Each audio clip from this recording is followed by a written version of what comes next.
Good evening, ladies and gentlemen. It's Friday evening. It is also 9 o'clock. Time to gather in the music room and live stream. But first, a little music as always. Enjoy.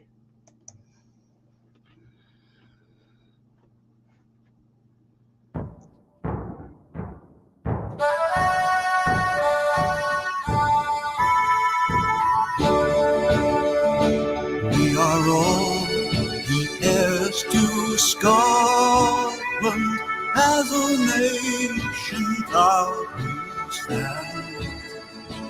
We will march beneath her banners to protect our ancient land.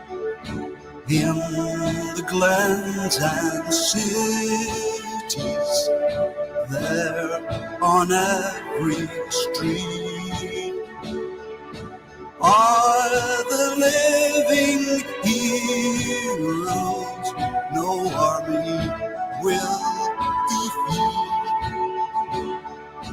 Let a flag mean freedom and not a battle drum.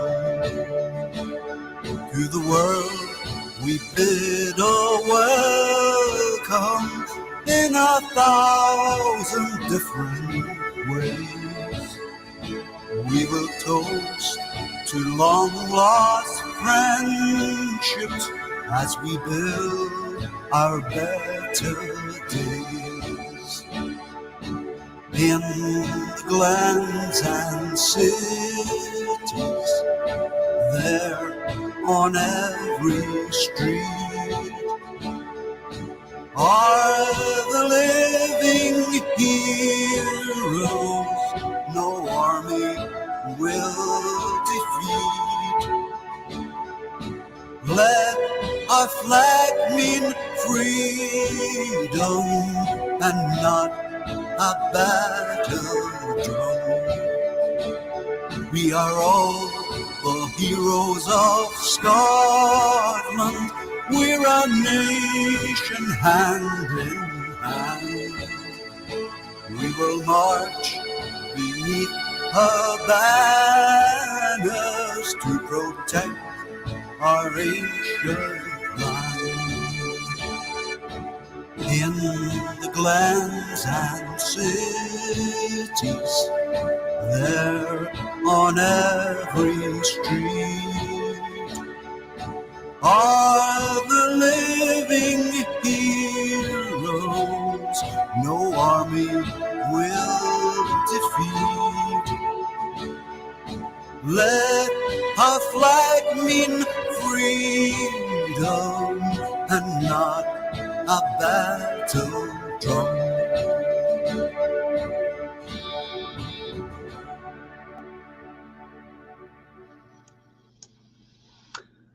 Good evening, folks.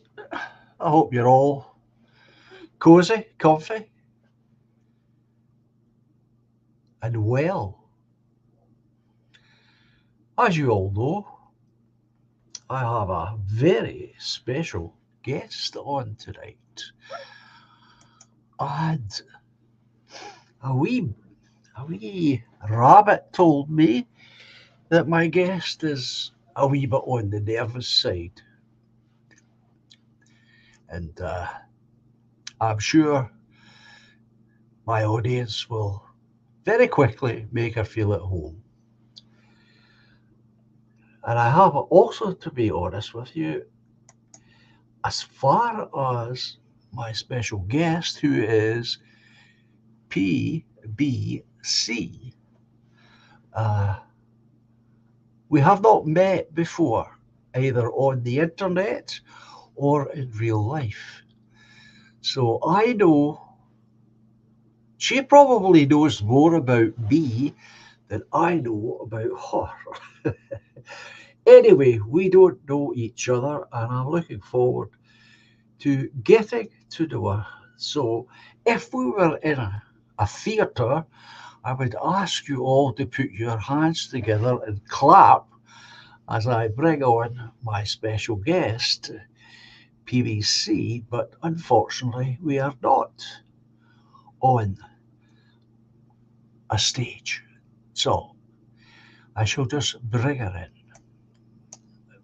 So welcome, PBC, to my little channel, and I hope you can very quickly settle down. There's nothing to be nervous about.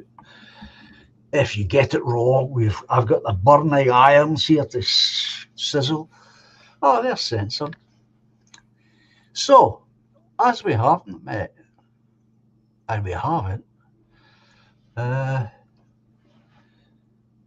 would you like to tell me something about yourself without doxing yourself, obviously?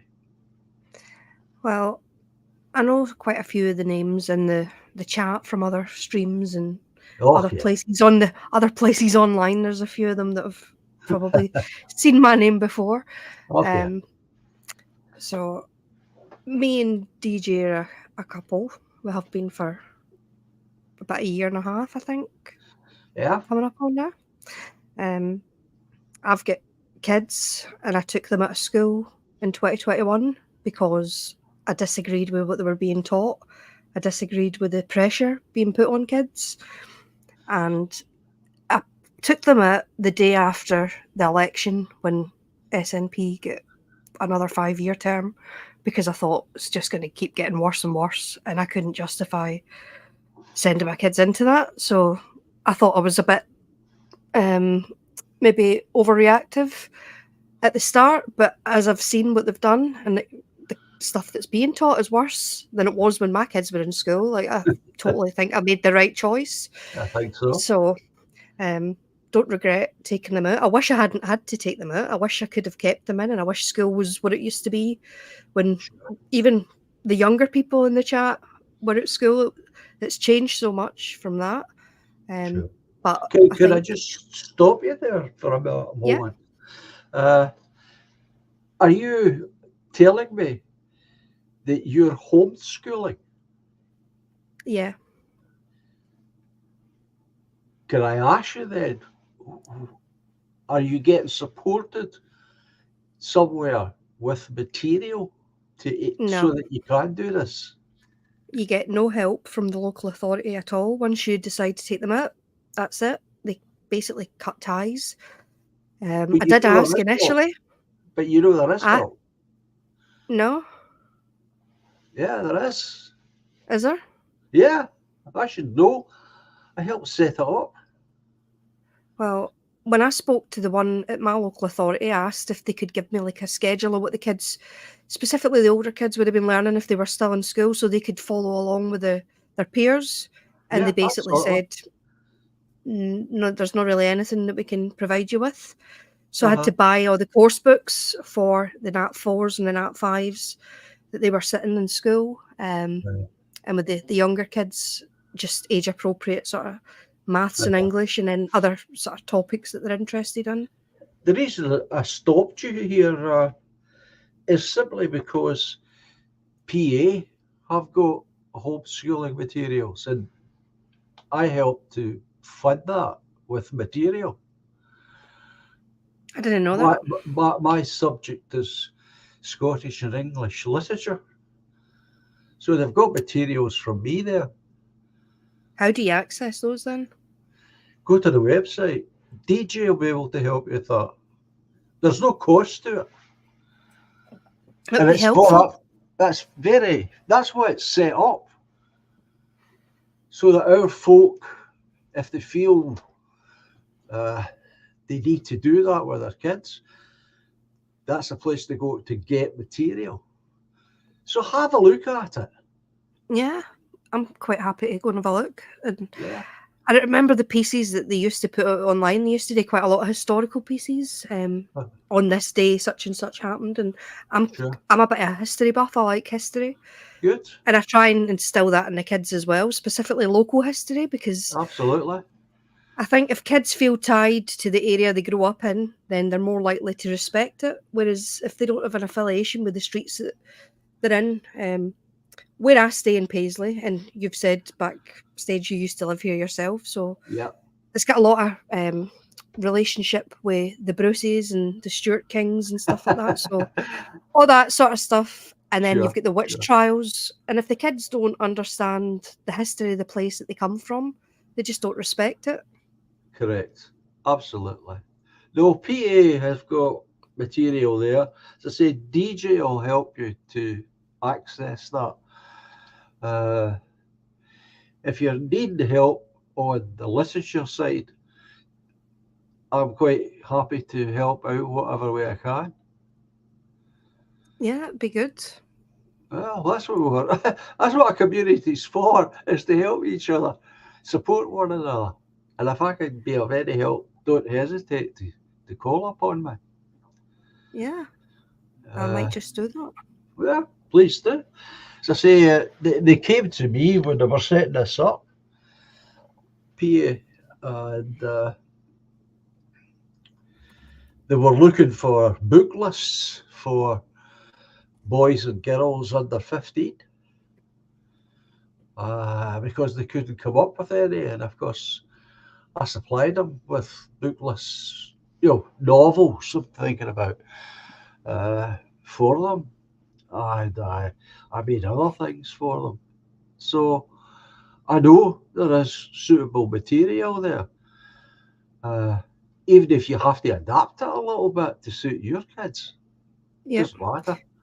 And I think that's what a lot of folk think taking your kids at school, um, nobody comes and judges them. They don't get appraised or everything that they Huh, put in is their own effort. So the more yep, they're interested in a subject, the more they're willing to learn. So a lot of absolutely. it, they need to sort of direct their own attention as well, because if you're forcing them to read materials they don't like, which is why a lot of kids in school start kicking up and start acting out because the material's boring or they don't understand it or the teachers not took the time to get to know how that kid's brain works to try Yep, and get a hook for them. I yep. think when it's your own kids, you know that one gets frustrated if they can't do this, or that one excels and you can leave them to do that quietly. Whereas in a classroom, the teachers get so much going on and there's kids acting up and other Yeah, things are happening. yeah. Nobody And knows. Nobody knows those children any better than you. It's that simple. and in schools just now, they're not even teaching them the basics. It's all just indoctrination. It's just materials that they've been told to Yeah. push these agendas, and the agendas that they're pushing are going to make a whole generation of kids mentally unwell, in my opinion. No, These kids are going to be crippled with anxiety when they get to adulthood. especially the boys. Yep. I say that because, as you well know, boys have got all that energy and they want to be running about and playing rough and tumble and playing hard games like football and all that sort of stuff. And that's not what today's world rulers and would be world rulers want. They want No, boys to be passive and more like sheep. And that's where the trouble begins, as you say. I No, carry think on. Sorry for interrupting. I just didn't want that bit to go past without letting you know there is material there. I wasn't aware of that. I think DJ's sent me something. He said in the chat he was going to send it, so I'll have a wee look at that after the stream and Yeah, yeah. see what it's about. But I think if I was to change, like if I had a magic wand and I could change Scottish education, I would have the basics up to primary 7 of just learning to read, write, and add, and to interact and do the basics. And then when they get to the high school age, I think most kids by that point either know whether they're academic or whether they would rather be doing something practical, whether that's bricklaying, hairdressing, like skills that they could learn. And then I would make the high school part where they're learning a vocational skill. They could change it if they weren't interested, but a lot of these kids in high school are sat there learning boring, pointless crap that they're never going to use in the real world. And the academic kids that want to learn that stuff are being disrupted from learning it because the other kids are they're no want to be there. They don't want to learn that stuff. Whereas kids would probably do better. They wouldn't need to go to university or college and get into financial difficulties because they would already be trained to do the basics by the time they got to 16. Would you like me to tell you the kind of education that I was confronted with when I was a wee boy? Yep. Well, you could ask anyone my age or even just a bit younger. I went to primary school, as you're talking about. What was primary school all about? Well, it was all about learning to read, learning to write. And I'm old enough, believe it or not, to use a slate and chalk. Okay? But that's not the point I want to make to you. When we got to 11, we had to pass this test called the 11 plus. Now, if you passed it, quote unquote, you went to a senior secondary school where they had all the subjects, plus they had what was known as the classics. That would be Latin and Greek. They also did French and German. And those children were being prepared for middle management jobs and or university. If you failed, quote unquote, this test, you went to a school like I went to, which is called a junior secondary school. And what you got there was all the usual subjects, plus woodwork, metalwork, technical drawing, lots of PE. And the idea there was they were preparing you to become a tradesman of some sort. Okay? Now, the system itself had many flaws in it. The biggest flaw that it had was there was no easy crossover system. And without us getting too deep into the subject, this all came about, this whole system came about on the back of an essay written in Cambridge by a Cambridge Don, who was also a Tory. And it's a system and a theory that had never been tried. So they tried it on the British people. And this is what was a result of. So what you got was you got lots of children being divided on the basis of a simple examination without taking into consideration, I might add, that children develop at different ages and different rates and have, as you said, interests in particular areas. We were not all the same. And that's where the whole thing went to pot. And that was the system I went through. Was it any good? Well, for some people it was very good, and for other people it was very bad. But it never took account of the development, the different rates of development of children. It just, there was this cut-off point. You sat that examination below a certain mark or achievement level. You went to a junior secondary school, left school at 15, and that was that. The other senior secondary schools, as I say, they were more preparatory for undergraduates at university. And I'm saying to you, you're correct, that what we need in this country is a change of education system. Something like that junior secondary, senior secondary divide, but not done that way and not as rigid as it was, as it was when I went through it. Yep.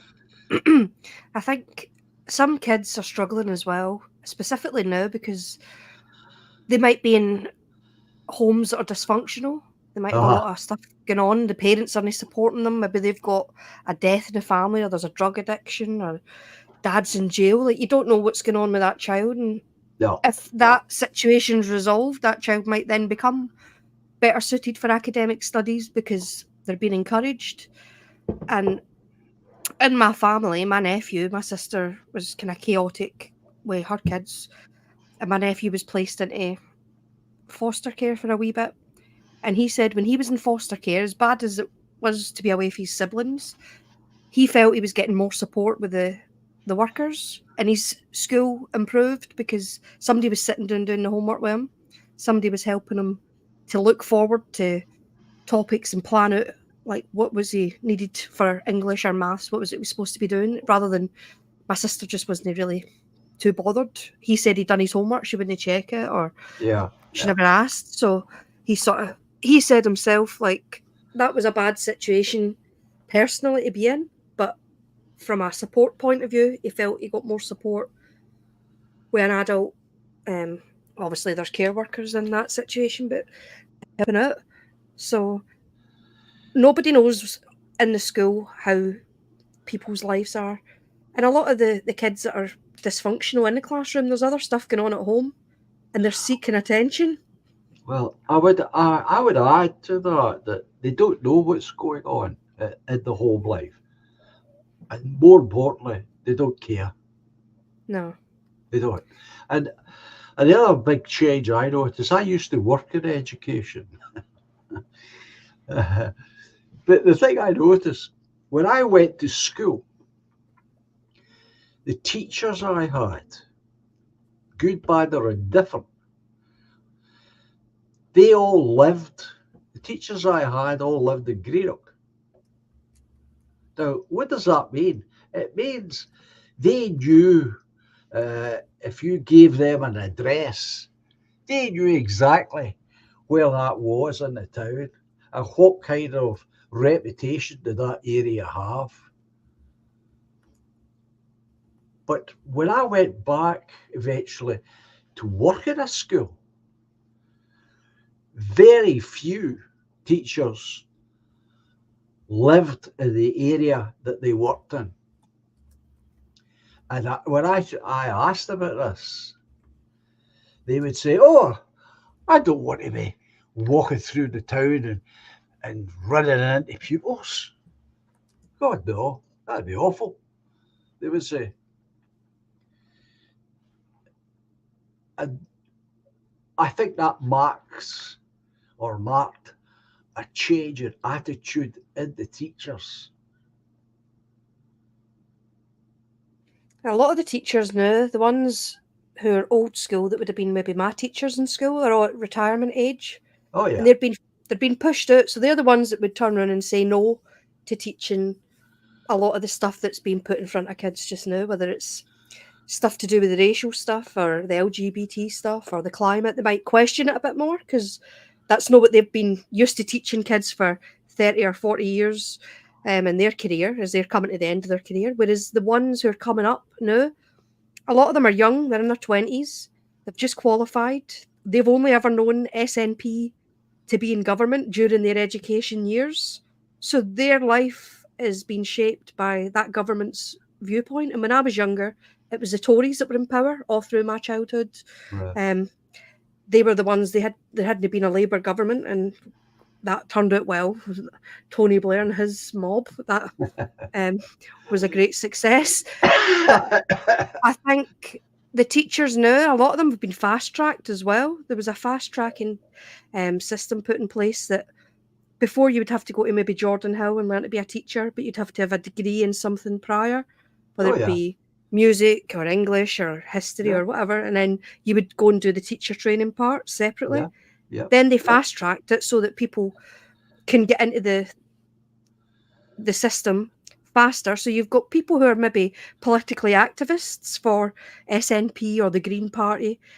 And obviously, when I was at school, there would have probably been more Labour, maybe even a bit of communism with the sort of area that I'm in, because it's quite a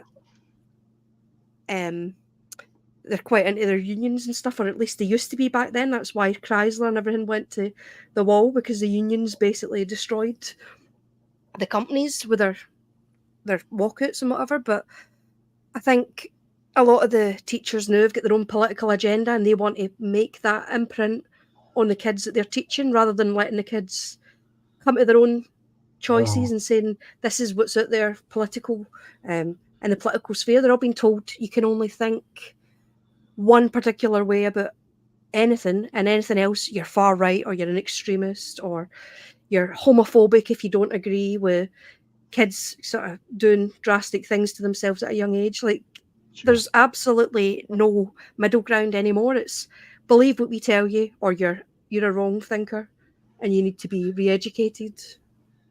Well, I told you my subject is, or subjects are Scottish and English literature.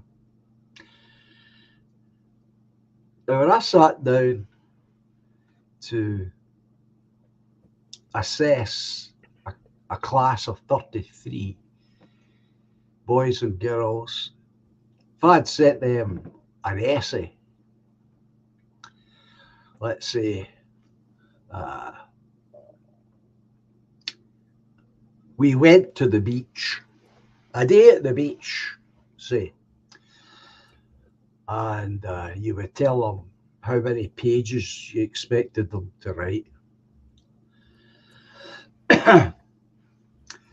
Now, when I sat down to assess these essays, I sat with an A4 piece of paper, pre-printed, with the instructions on how I was to go about the assessment. So I don't remember all of it, certainly. It's a long time ago now. But for example, it would be, does the essay begin with a capital letter? Yes. Grammar? Okay.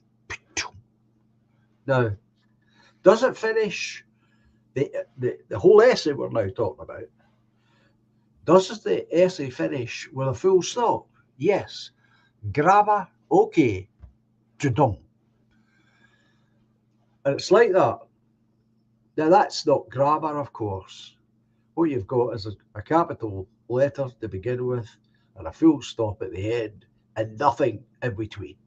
Why do I say nothing in between? Because they don't teach grammar. It's considered to be unimportant. What's considered to be important is self-expression. And everything bows to that.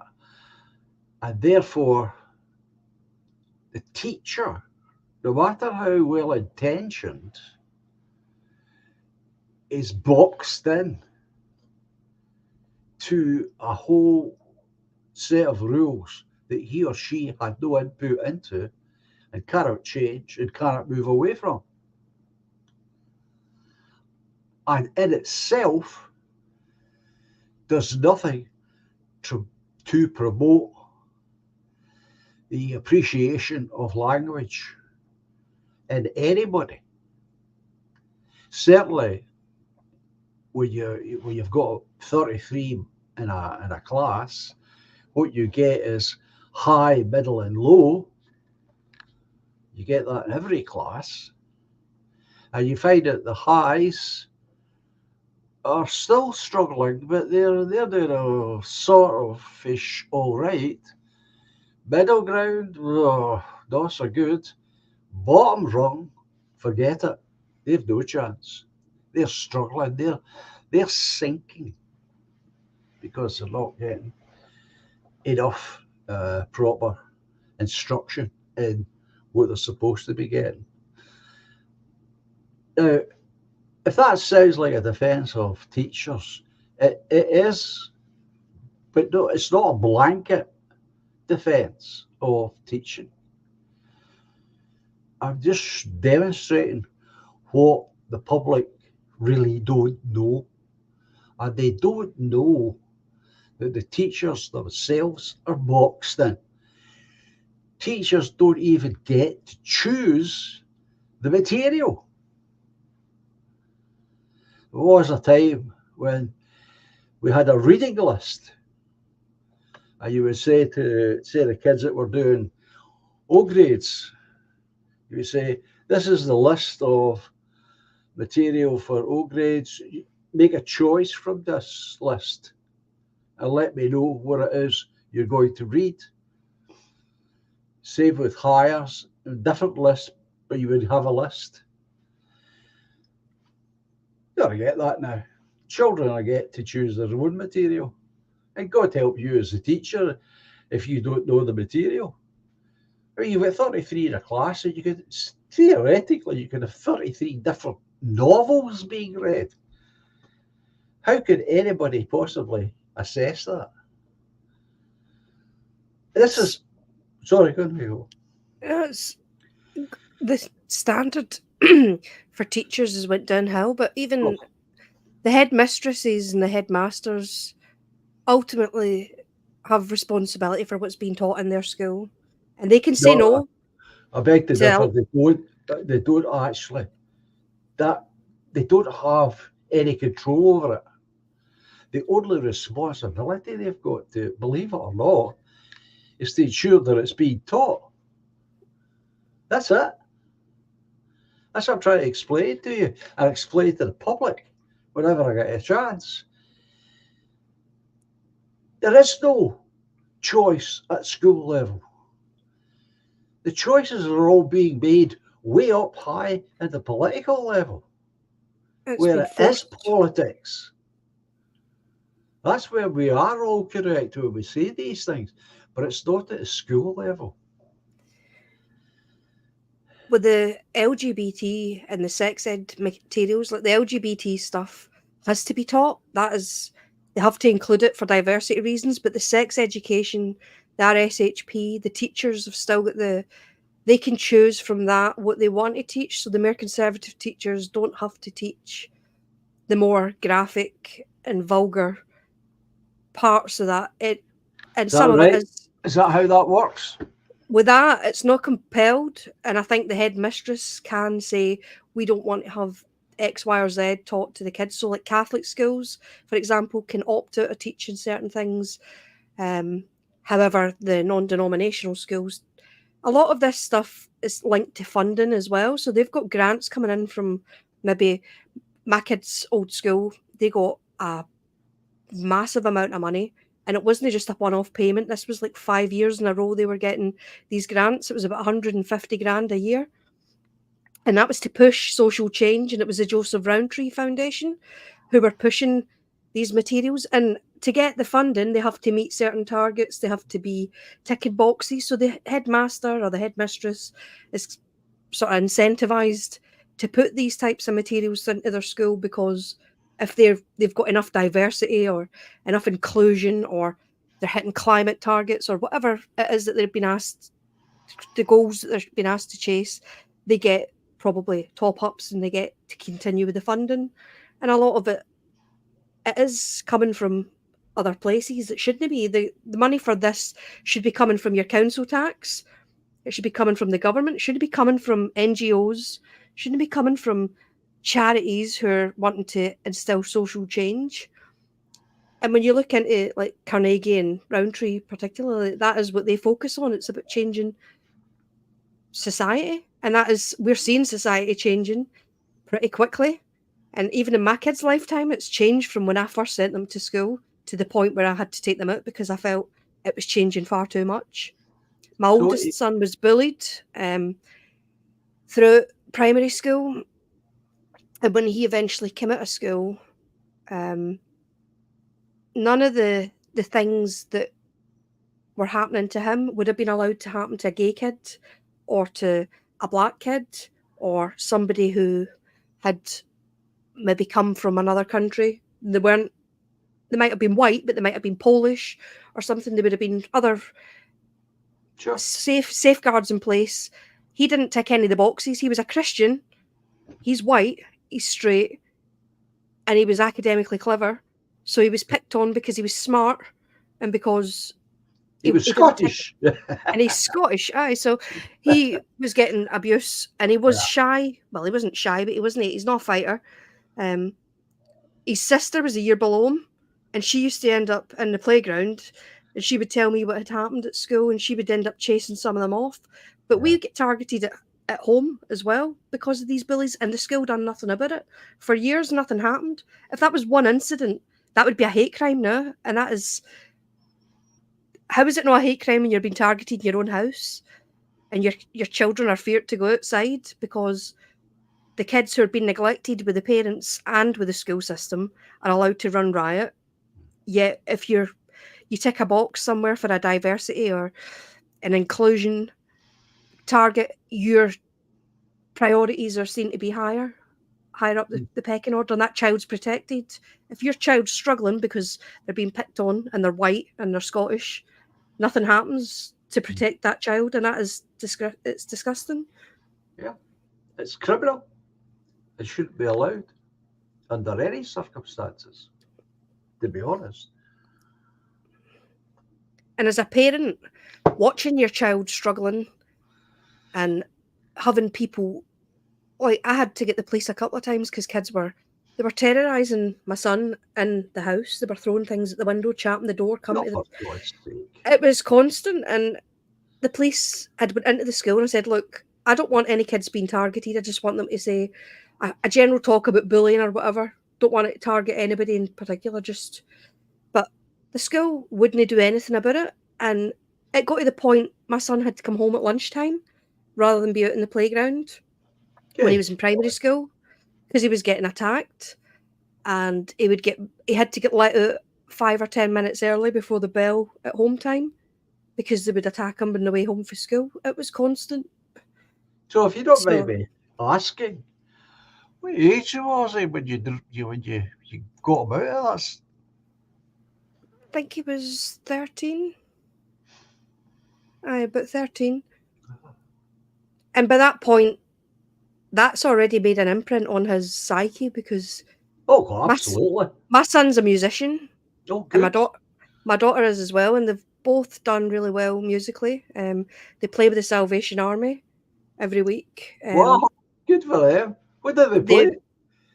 the oldest, he plays the tuba, Right. and he can they can play the guitar and the keyboard and the drums as well, but they don't do them as often. The main instrument he plays is the tuba, and my daughter, she plays the French horn Oh, and lovely. the tenor horn, so she can switch between both. So she That's plays amazing. big band music and stuff and brass, and then they play orchestral as well because they started the music lessons with Renfrewshire Council when they were still in school, so they still pay for music practice. So they play with the school's concert band, um, Great. and they've That's played. My brilliant. son's played with the National Youth Orchestra, You must be very proud of so them. they and I don't tell people very often like what they do, but they that is their sort of outlet and where they go and meet other kids is at music. Sure. And they do it practically nearly every night of the week, and it costs me nothing. I've not spent a penny on music lessons, and That's that is one brilliant. of the only good things I can say about the council because they've provided the instrument and the the lessons for the kids. And I Yeah. sent them to the Salvation Army because I was on Good. Facebook when my son first got the tuba, and it Uh-huh. said that they were giving lessons to kids.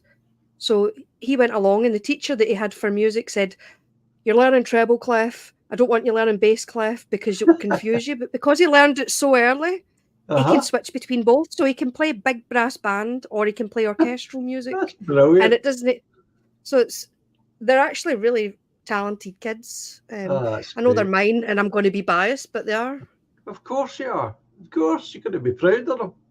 You have every right to be proud of them, especially under the circumstances that you've been talking about. You're having such a rough time at school. And I think part of that is my son, even though he was bullied in class, he was never retiring and shy. He get picked to read the Flanders Field poem in primary seven because in the school that they were in for Remembrance Day, it was always the P7s that done a memorial to the fallen soldiers. Yeah. and the teacher had asked him, would he read a paragraph or a verse? And he read the entire thing. And she said, you read it that well, you can do the full poem. So he stood and done it in front of it wasn't just the school, it was the parents as well, because the parents got to come in. Wow. Wow. So he's never been shy. And I think that's what made the bullies pick on him even more, because he wouldn't have backed in. Well, I And was if, going to suggest to you, is it possible that there was a big slice of envy here?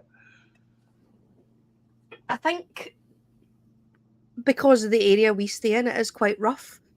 And Yeah. he was seen as one of the posh kids. There's nothing posh about my family at all. But But that's the way kids are, isn't it? That's how they I talk.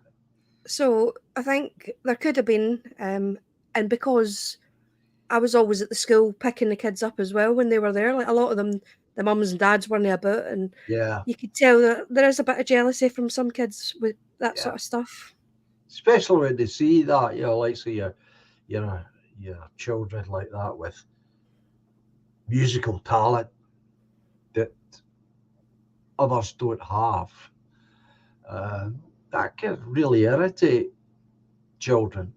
They can. They get. They don't really like being made to feel as though there's something wrong with them. But that's not your children's fault that that happens. That's lack of good parenting, I would argue. One of It's the my, boys I that had remember been my sister when she was young, in her 20s, and she said this thing that I never forgot. She said that just because you can have a child doesn't mean to say you should have a child. there's an awful lot of bad parents out there. Absolutely. And I think that summarizes it nicely. That's brilliant. I just think that's marvelous that they're doing so well in the music's realm. And the thing is, they're quite, I wouldn't say sheltered. They're not streetwise in the way that I was at their age.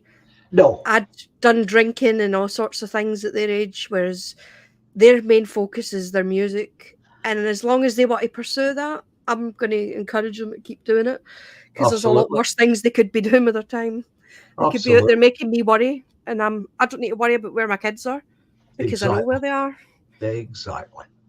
Exactly. I used to when I finally got to university, there's a lot of so-called mature women there, and uh, they would try and get at me because by that time, I was the only parent, and they would say, "What does your son do?"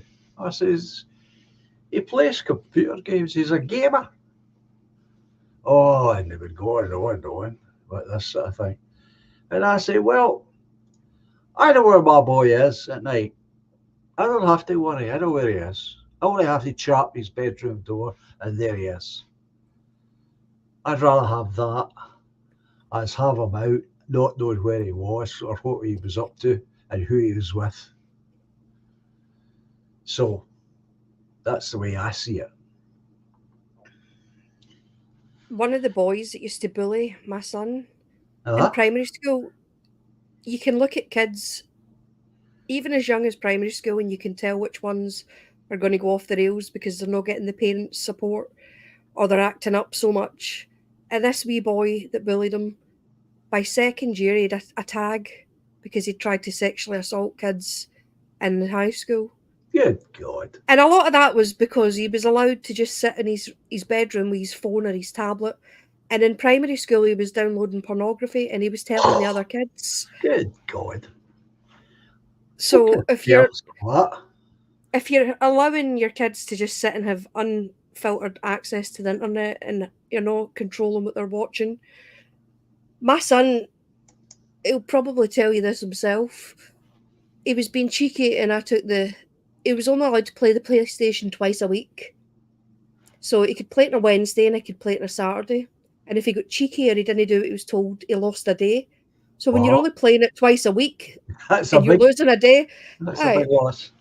So he was acting up a wee bit, maybe about a year or two ago, and I took the internet off him, and he wasn't allowed his devices at all for 3 months, and he never tried to sneak on them, but he learned to behave because You taking away learn the the hard way. technology.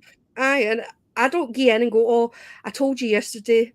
If I say 3 months, it's 3 months, and I'm sticking to it. I know, and it's hard. As a parent, it's hard. Once you've said the thing, you cannot go back on it. I understand that one. And I never let my kids have Facebook. In primary school, a lot of their classmates had Facebook, but because he was being bullied, I just seen it as another avenue that the bullies could contact him out with school and annoy him. So I said, no, he's only having it.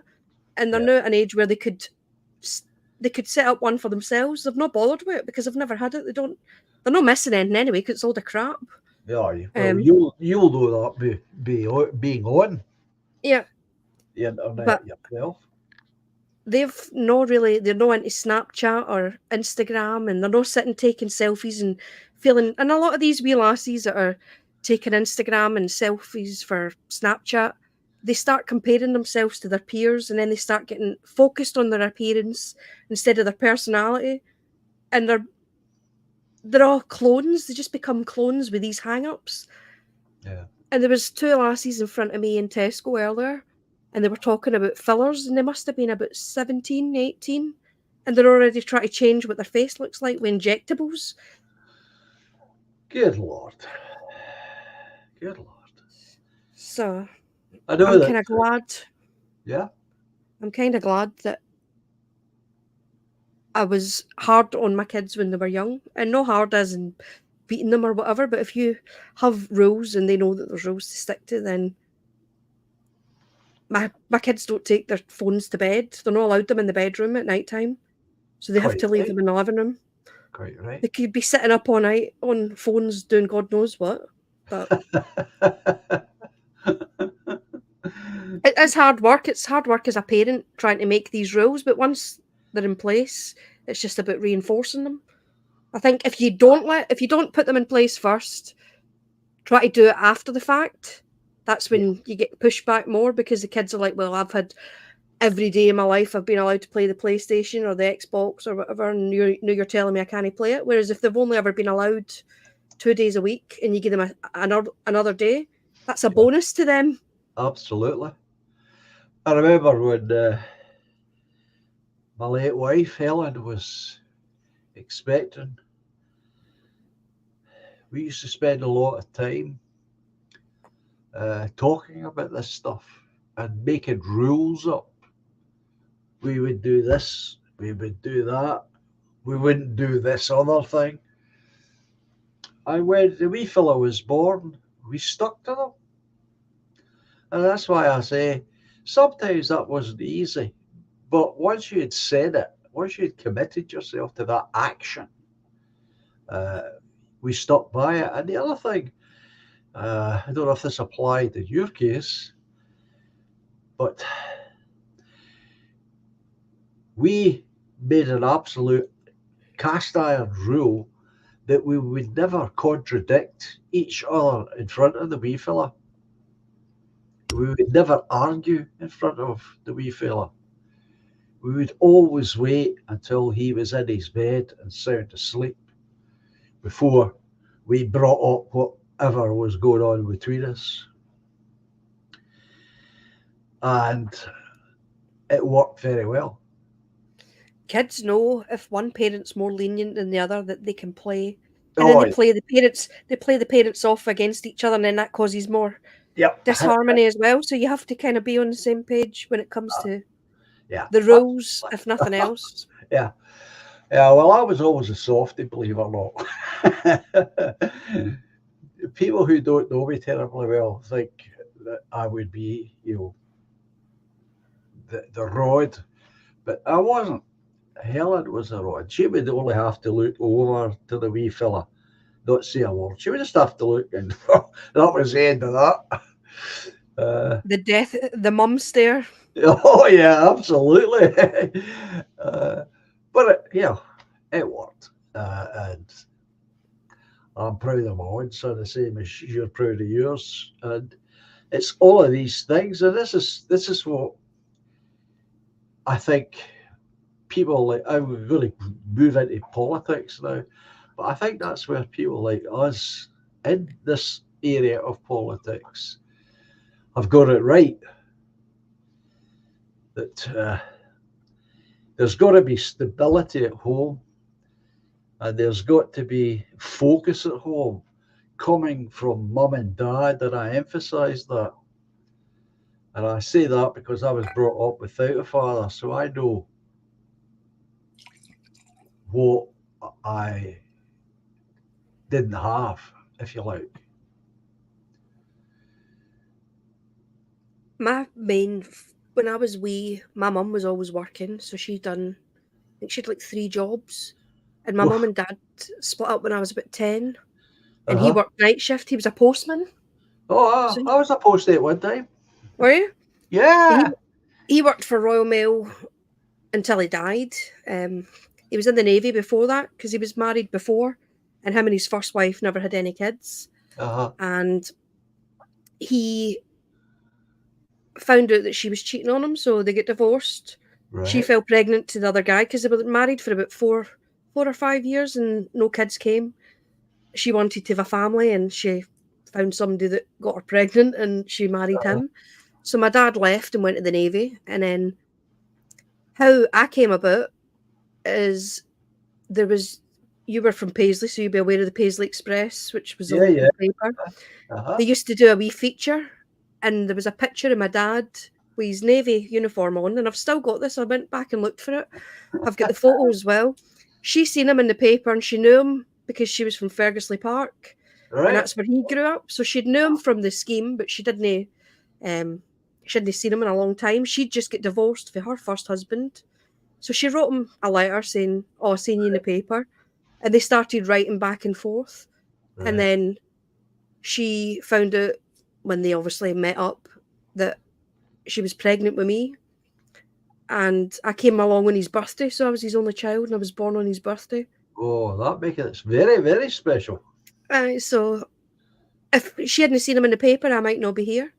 Yeah. But There you go it's then. having somebody in your life. My teacher was the sort of driving force. I used to love reading books. I still do. I can't get comfortable to read books because I've got pain in my neck. But I used to read books all the time, and my teacher, I used to read the books ahead of the class. So whatever the teacher was reading, they'd maybe read like a chapter to the class as a group, and it'd be like once a week. I wanted to know what happened next. I couldn't wait a whole week. I needed to know, so I would go buy the book and go and read it because it was too nosy. Um, and I think that's one of the regrets I have about my own kids. They've grew up in a generation where reading books isn't as popular. It's more things on screens that kids are into now. And I always buy them books. I always try and persuade them to look at books Yeah. more than obviously things online. But Yeah. I've still got all the books from when I was a kid. And my kids have read them because I've read them to them as well when they were wee. I used to read these stories to them. But I just Excellent. wish that love of books was nurtured in kids now as much as it used to be. Well, that's a bit of a myth, actually. Uh, I was brought up with books. But the reason I was brought up with books is because both my parents, well, when my father was at home, uh, they would read books. My grandparents read books also. But I was considered an oddball at school because I read books. So was my pal Jerry because he read books. So the point I'm trying to make is uh, not all of my generation became bookworms because that again is back to what we've been talking about, parental influence in the house. And obviously it was there in my pal Jerry and in my own household. It was there. but there wasn't many readers in our class and we had a class of 46 in secondary school. And that's a lot. And that's a lot of boys, and it's all boys. It's a lot of testosterone in one class. You better believe it. And Jerry and I were the only ones that ever went to the library. I took a book back to the library earlier on. I got a book out just after Christmas and I've renewed it 3 times because it sat there. And I thought, I need to get this read. So I was sanding my door earlier. I had a leak under the sink. I was doing my carpet and I'm like, I need to get this book back to the library. So it's going to be overdue. But I used to love going to the library. It was like a wee day out. You'd go and pick. Yeah. You'd go and pick books. And some of the stories that I read as a child, I've read as an adult. And it just brings you right back to how when you read a book, you see the characters in your own head, and somebody else's interpretation of that will be completely different. Even if it describes them having dark hair and blue eyes, and they're tall or whatever, your facial, your imagination fixes to that character is completely different to what mine would be. Which is why when you go and watch a film, somebody else's interpretation of it's never the same. It's always a disappointment there. It is. I was very fortunate because Jerry and I, we both went to junior library, and one day I was in it and I asked the librarian, where are all the other science fiction books? She says, they're on that shelf there. I said, but I've read all of them. Oh, what other books? I says, well, I've read all of them as well. And what I had done is I'd worked my way through all the subject matter that I was interested in. So she very kindly took me down the back stairs of the public library into the adult library. She said, wait there. And we always spoke to the other librarians. And I ended up being underage at 14 with 4 library tickets for the senior library. It was brilliant. But that's because she recognised that here was somebody who wanted and was looking for material and books to read and had that light already on inside them. And she helped it along. A thirst for literature. Sorry? A thirst for literature. More knowledge, to be honest, because I read a lot of science. I've read a lot of religion and philosophy, believe it or not, philosophy, and such like subjects. So it was a wide range, but I had convinced myself that if you wanted to know something, that's where you would find it. You'd find it in a library, in a book somewhere, if you knew which book to look for. Yep. And I conducted a lot of my life like that. Turned out not true, of course. There's lots of things I didn't find. And there's some crap books as well. That's absolutely correct. So you can imagine, I mean, I was just overwhelmed when I finally got to Glasgow University. I was standing outside the library. I'm going, my God. Just overwhelmed that the books was in this one library. Just couldn't believe it. Brilliant. One of my favourite authors was C.S. Lewis when I was younger. Oh, great. Super. And we and DJ went to Belfast last December, and they've got C.S. Lewis Square. So they've got a statue, which is the wardrobe from The Lion, the Witch and the Wardrobe. All right. And then there's the characters from obviously that series of books, but the books he wrote as an adult, he done a lot of Christian books. Oh yes, great books too. If some sci-fi books as well. Yeah. One of the books that people keep talking about is I think it's called That Hideous Strength, which is pretty similar to what's going on just now. Yeah. So I think him and Tolkien were my two main sort of the novels that I went back to. But I like reading autobiographies, history books. I Yeah. had quite a broad spectrum of information that I like to. I get bored, so I like to learn. If I'm reading a book about something, I stop. If it's telling me about places, I go and look it up on a map. That's just Sure. how my brain, it works better with visuals. Uh-huh. Uh-huh. Sometimes I'm reading a book and then I end up putting my phone on and then I'm looking up something in the book and I'm like, right, so that's what that looks like. It just helps me deal with the information a bit easier. Yeah. It allows you to contextualize it in your own head in a way that suits you. Okay, that's not bad for a for a single question. So here's the thing. Here's my next question. We'll, we'll try and get three questions in tonight. So tell me, how did you get into politics and why right wing politics? When I was younger, I used to sit and watch Spit and Image and I would watch Parliament and stuff with my parents when it was on the news. And I was always interested in what was going on. And growing up, my family were Labour. So when I first voted, I voted Labour because that's what my family did. So I wasn't as clued up as I should have been as a child because you don't know all the ins and outs of what's going on behind the scenes. You just know what's being Yeah, put on the news. of And course. as I've got older, I started looking into a lot of the stuff. Before I had kids, it was all the stuff to do with like 9/11 and the Mm, sort of conspiracy side of things.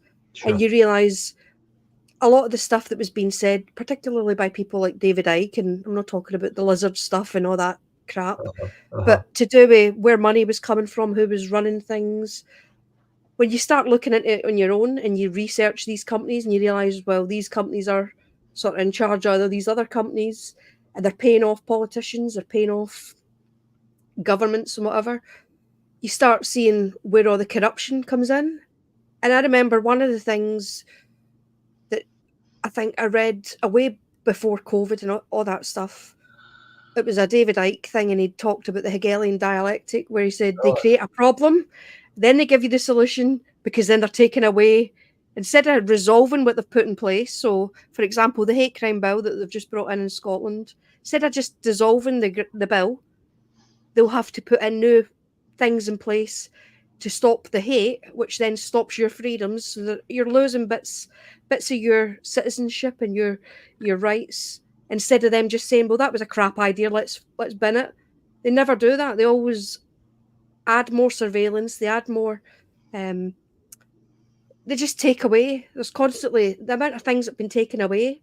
Even listening to, I watch a lot of old films with my kids from when I was wee, and we sit and watch them, and I'll say they can't make this film. They would not be able to make this film today because just the way people speak. And it's funny, like some of the comedies that they made back then, you could actually laugh at them because they were funny, and it might be insulting what they were saying, but that was the sort of humor that people had. You would laugh at things like that. No, it's like, I'm so insulted. You've committed a hate crime. I'm going to get you charged. It's just bizarre how people's minds have been made so feeble. I think people have become a nation of victims instead of victors. Instead of saying, well, I had a tough life, I've had a tough experience, I'm a survivor, and I've got here because of these things and in spite of them. It's now feel sorry for me and give me everything going because my life's been crap and I need to be mollycoddled. And that doesn't make for tough people. Tough people get over bad things that have happened to them, they learn from it, and then they don't redo them and they don't relive it again because they've learned a lesson. They've come through the other side and they're stronger for it at the end.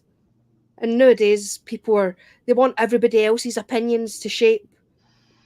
For example, I'm not going to name who the guy is, uh-huh. but I was getting my hair cut the other day, and this guy had, I can tell you backstage who he was, but his family member was quite well known. Uh-huh. He works as a hairdresser, so he's clearly gay. He's a Okay. gay man. And he was saying that one You of the mean, kids from excuse me, you mean he's homosexual? yeah, he's a homosexual. So he had said one of the kids had come in for the local high school, and he was sort of rubbing his face with his hands, and he said that he was clipping the guy's hair with the clippers, and he told him to stop because it was nudging the clipper at the back. Uh-huh, uh-huh. So the guy said to him, "Identify as a cat," and he went, I don't give a f what you identify as. You're in a human hair salon. He You're not in a didn't pet really, grooming parlor." he didn't really say that, did he? He did. He said, "See this LGBT stuff? I don't agree with it." And he said, "And I'm a homosexual man." And he said that even who he'd tried to get tickets to go to some pride march or something down in England, Uh-huh. and they told him that he wasn't queer enough to qualify. He didn't. He didn't tick the boxes because he wasn't diverse enough. He said the stuff shouldn't be in schools. They shouldn't be teaching kids about LGBT. He said if I see you as a bloke with a beard and you've got a dress on, you're just a bloke. I'm not going to pander to it.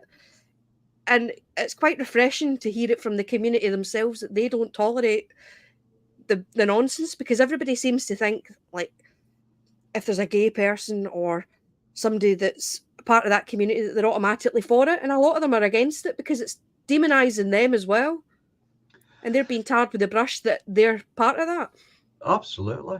Absolutely. I mean, a couple of years back there, I saw something in Greenock I never thought I'd ever see. And that was a man dressed up as a woman on the streets. And I just couldn't help but laugh because it's not real. And I'm not going to step into that man's fantasy world. He can live in it. That's fine. But I'm not living in it. And I'm not going to encourage him by living in his world or any other fantasy world. I've got my own fantasies to live in. I don't need anybody else's. And that's what's wrong.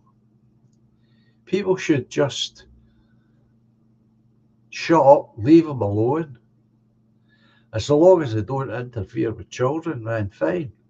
If that's what you want to do, mate, you want to make a fool of yourself, you want to pretend that you're a woman, go ahead and do it. But you're not really fooling anyone because most men will look at you and see a man, they will not see a woman. And I think they're trying to, it's like an enforced type of mental illness that they're trying to It is, instill in everybody. of They're trying course, to make everybody say what things that they don't believe. correct. And I was in Paisley during the week, I think it was Wednesday or Thursday, and my daughter had been in the town. She said they've put up communist posters all over the town. So I went in to have a look and get a picture of them, and it was a radical communist party or something. Yeah, So this has started sort of making it, and a couple of other people on Telegram had said they'd seen them in their town as well. So this sort of communist thing where the state gets to dictate, and you don't belong to your parents, you belong to the government. And Chief Mammy, as Sturgeon wanted to call herself, yeah, I heard that one. like she couldn't have kids of her own either because she chose not to or because she just couldn't have them. So what No, right does she or she's Patrick Harvey molest. or Lorna Slater have to dictate to us? Aye, Yeah, Sturgeon's and a she's not got lesbian. the gumption to stand up and say, "I'm a gay woman." She wants kids at 4 to say it in the classroom that they identify as LGBT or non-binary or whatever. And it's getting to the point now where kids feel they have to be one of these labels because if they're just normal, if they're just a straight child, they're being singled out. Because that happened to my son when he was still in school. Yeah, Everybody was omnisexual or pansexual or bisexual. They couldn't just be they fancied the opposite sex, or they didn't fancy MD because it was embarrassing and they didn't want to talk about it. okay. Well, let me ask you a nice straightforward question, man. What do you think of all of that? Do you, for example, accept that children could be born in the wrong body? Do you accept that argument or that premise? No. I No, think no. it's manipulation through the media and through teaching, and possibly a third factor of environmental things, whether it be hormones in the water or in the food supply. There's a multitude of different things that's causing this. And when you look at stuff like the music genres or the films, they're pushing these Oh, things at kids absolutely. 24/7, and then they're reinforcing it at school. And the parents are made to feel that it's normal because it's on EastEnders and there's a gay character on EastEnders or there's a transgender on EastEnders, so it must be all right if it's on the telly. Well, I mean that's a whole that's a whole conversation in itself. Uh, no, I agree with you, of course, entirely. And if I think back to my own generation, we had one homosexual man in the town who was well known for being homosexual. He didn't ever dress as a woman. He never once tried to go near children. And everybody knew what he was and who he was. And he was part of the community without being in the community, if you see what I mean. And that was it. I suspect, because I've been involved in the theatre in my time, that a lot of young, well, not a lot, but some young men, when they find out that the women who are involved in theatre uh, don't mind being surrounded by homosexual men, these guys will pretend to be homosexual so that they could get to share the same dressing room as the girls are in. I've been in a couple of productions where that's going on, and it's quite obvious to me these guys are at it. They're only in there to see the women in their underwear. So what I'm saying to you or suggesting to you is a certain amount of this is just make believe. And as you say, there's this going along with what appears to be a majority of views, when in fact it really isn't a majority at all. It's artificially made up. And if stricter controls were brought in, a lot of these men who are pretending to be homosexual would melt away into what they really are, which is heterosexual. Same with the women. It's drawing attention to themselves is part of it.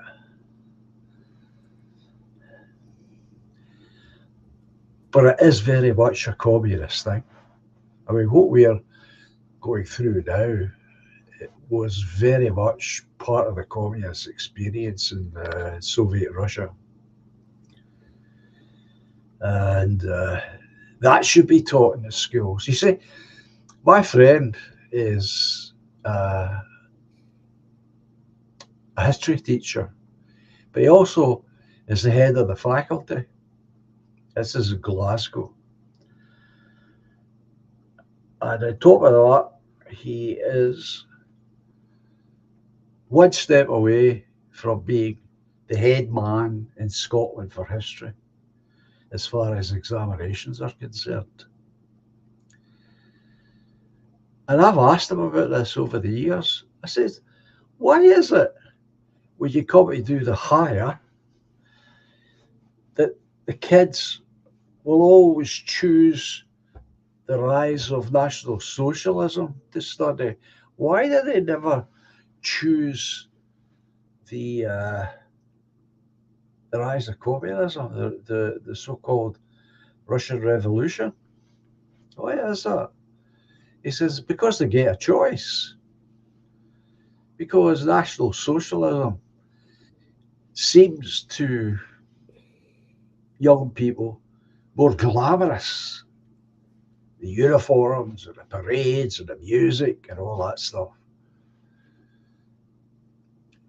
And he has always said, I wish they would choose the Russian Revolution because I'm desperate to teach that. That's one of his pet subjects. So here's my own pet little dream, if you like. If I was First Minister of Scotland, I would hire my friend to revamp the whole history syllabus, and I would do away with the choice for the kids on, do you want to do the Russian Revolution or do you want to do the rise of National Socialism? I'd do away with that choice because they'll always take National Socialism. And I'd make them study the Russian Revolution so that they would see, or at least have some glimpse of an idea of how vicious, brutal, and deadly the whole thing is. Because if you look around the world, as I'm sure you know, communism is never voted in. It always comes in through violence. Always comes in through violence. And anytime you get a communist government, you get an enormous mountain of dead bodies. People go on about the Holocaust and the the death toll and whether that's factual or not. They never talk about communism, and the amount of people that died through communism was massively increased over what the number that was purported to be during the Holocaust. The amount of people who have been forced into these positions, specifically in Russia, it's never even, most kids don't even know what happened. Most adults don't know what happened because Yeah. it's just something that happened and it's been glossed over, and there's not a great deal of films that's been made about it. It's not a popular But topic. if you go back a couple of steps here, it makes sense. Because when I had these conversations early in life, I would say, well, that's why you ever heard of the Holodomor? I would ask. No, what's that? I would say, well, it was a deliberate plan executed by Joseph Stalin and the communists around him, and they starved the Ukrainian people and essentially murdered almost 10 million of them. Oh, you've never heard of that? Well, you know why you've never heard of that? No. Well, look at Hollywood and tell me who is it that owns and runs Hollywood. Well, it's a certain uh, group of people who have always controlled it, and they control what movies are made, what stories are told. So that story's never told. The one that's always told is anything to do with the so-called Holocaust. And that's why people know it better. And I remember, because I'm a bit of a movie buff, that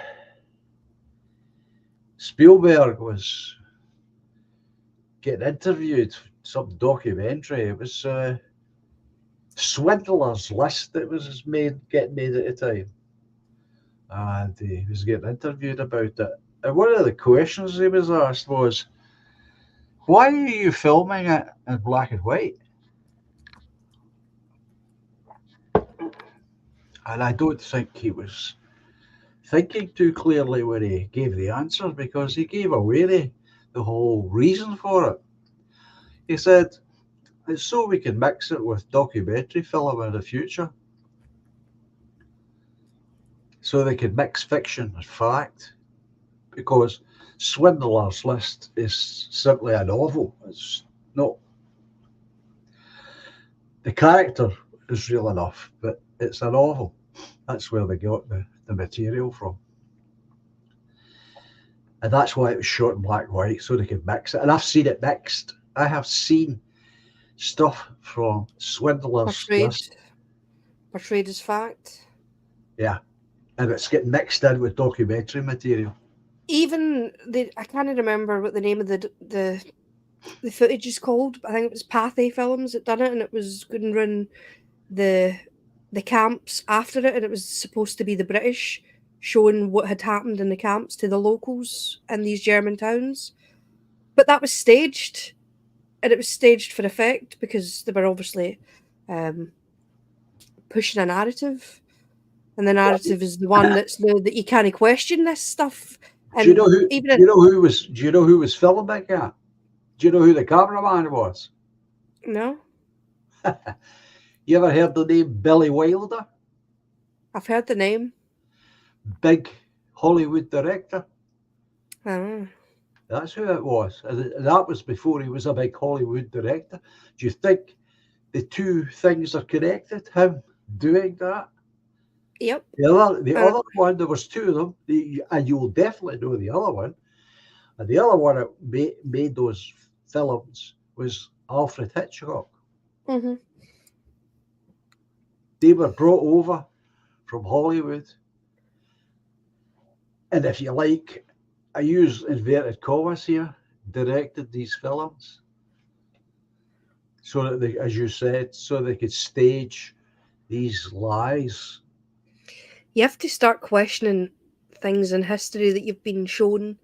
And even there was a guy from Paisley who was called Alexander Gardner. I don't know if you know who that guy is. He was the photographer for Abraham Lincoln, but he went from Paisley to America, and he became, because photography back then wasn't as common as it is now, and you had to be specialist in it. And we had that. I mean, if you look at, surely you know the top of New Street, the photographer's name's Cutting Stone. Yep. All right, that's how established it was in Paisley. On you go. But he was one of the first to document war zones, and it was the American Civil War, and he had pictures of Lincoln walking about the battlefields with like the big tall hat on.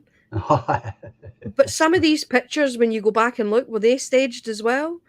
Who knows whether, because that's always been a thing though.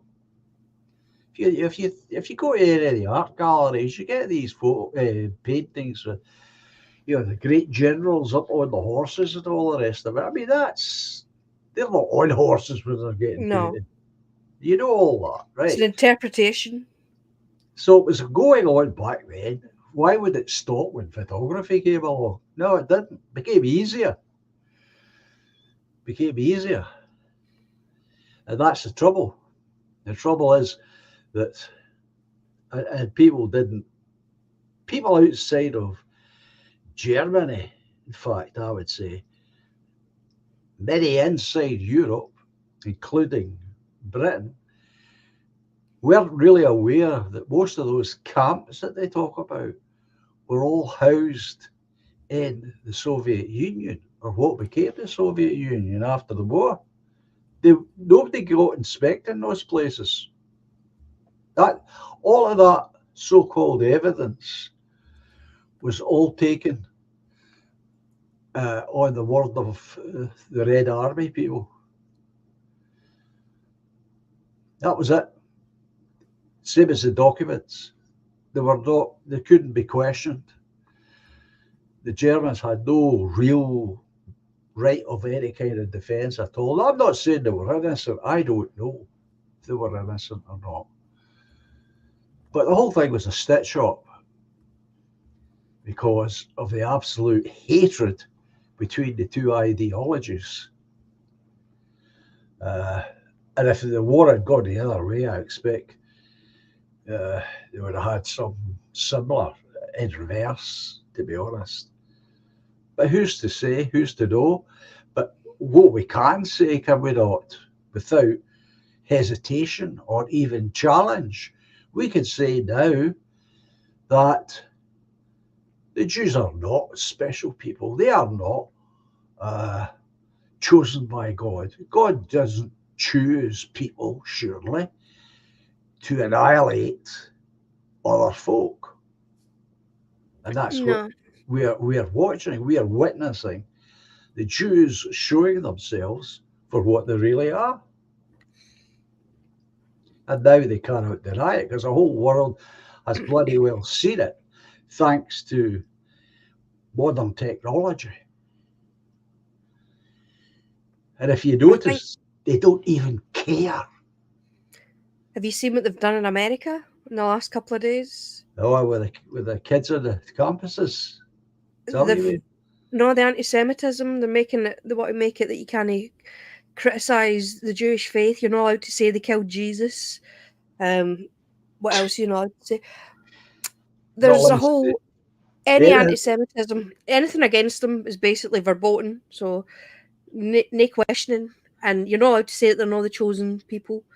You've just got to accept, and you can't say that they are in an extreme minority group have the majority of power in the world, whether it be the radio, the media, newspapers, whatever. Like you're not allowed to say, you're not allowed to notice where these people are and where they've been placed and how much control they've got because that's anti-Semitic apparently these days. And I think it was Tommy Robinson who's known for being specifically well fond of these people with the small hats Yeah, has come absolutely. out and said that that's against their First Amendment rights. They're supposed to have freedom of expression. It's no true freedom of expression if they can't criticise these people. You're basically taking away the right to criticise. Yeah. And that's where a lot of this, the critical race stuff, the LGBT, the climate stuff, it's a communist tactic, but it's also the same tactic that the Jewish people use, where don't question it or else you're a bigot. Don't question it or you're an anti-Semite. Don't question it or you're a transphobe. Don't question it or you're far right. It's a slur. If you fear that slur, you'll shut up and you'll go away and you'll say nothing more. Or if you've got the gumption to stand up and say, well, that's actually crap, don't agree with it, and I've got facts to prove my point that a guy can't be a woman, or no, there's no inordinate amount of black people in the country that are being disadvantaged because white people happen to be the majority. And is it going to get to the point where, like they did in South Africa here, they start taking farms off white farmers because there's hardly any black farmers in Britain? Because there's hardly any black farmers because they're passed in generationally from father to son until recently, where farming's sort of become a bit more of a toxic industry for the farmers because it's cost them a lot of money. They rely on grants from other places and it's become harder for them to sell their products. A lot of the kids that come from farming stock don't want to continue with the family business because it's too difficult. So they've branched off. But there's no Pakistani farmers, there's no black farmers. That's not because we're racist, it's because there just wasn't any. There just wasn't any in this country. And then they say the countryside is racist. Yeah. Yes, but that shows you how stupid they are. How can a countryside? How can flowers and trees and plants? It's nonsense. How can anything like that be racist? It's stupid. It's silly. Uh, it should be laughed at. It should be treated seriously. But you're right in what you say. I'm not arguing with you. Uh, but you see, you can't. No matter how they try, they cannot legislate the world to become deaf, dumb, and blind. They just can't. They could try it, but it won't work. It won't work. They started that immediately at the end of the Second World War. And there are people tonight, languishing in prisons all over Europe for saying, you know, I don't know if there were 6 million people were executed or murdered. Tons of them. But it hasn't stopped anyone thinking it or saying it in private or sometimes even public. Depends how you see it. And that's their problem. And now they have shown the world what they are. excuse me, and the world will never forget it, because by their own actions, what they are doing to those Palestinians is giving us a sense of guilt. People like you and I, we live with a sense of guilt because we cannot do anything about it. And that will apply to most people in the world. And that will not go away. That will not be forgiven. That you're trying to make us feel guilty about the awfulness of the crime that you committed. See, I see a lot of similarities with what's going on in schools just now, with the different narratives that they're pushing on kids to how the German people were treated after the Second World War. That Yeah. sense of shame about their nationality, the sense of shame about their history. Yeah. They're doing it in different ways just now, but they know that these tactics work, and it makes a docile population who are afraid to speak publicly about certain topics for fear of prosecution and Yeah. whatever. It's against the law to question the Holocaust. It's against the law to say certain things in Germany, and they're making it that way here, whether it's race, gender, climate, or even COVID and all the other stuff, like the stuff that goes along with all that. They have this minority now. Even if you believe all the narrative with the COVID and whatever, it was only 0.1% of people that were dying at the worst point of the pandemic. So it was minuscule. And yet we were told to believe it was this massive thing. Same with the LGBT thing. It's a minuscule amount of people that affects. Same with the race. There's a tiny minority of racially diverse people in this country. It's getting bigger because they're sending more and more of them here. But it was a small minority, a group of people. And yet we're catering to minorities and we're catering to tiny wee figures, making it it's the biggest problem, whilst we've got roads that are falling apart. You can't get an appointment with your dentist. You Or your can't get doctor. your doctor. You can't get on a waiting list for certain treatments. Yet we're told that somebody on puberty blockers. My mum was watching a thing on STV last night, and it was about the menopause, women with the menopause. Now, every woman goes through menopause at some point if they live long enough to get to that age in their life. They will all go through menopause, and they can't do anything about it. It's just a natural stage in the human body. So there are women who are waiting for years and not being able to access hormones that would make them feel normal because their hormones have stopped and their body's reacting to that. Yeah. Yet we can give hormones to kids who don't need them to change sex. And they're saying there's no money or there's no help for these women, and every woman at some point will go through that. But these kids, they're enforcing that in schools, and they're then creating a market for these drugs to be put into healthy kids.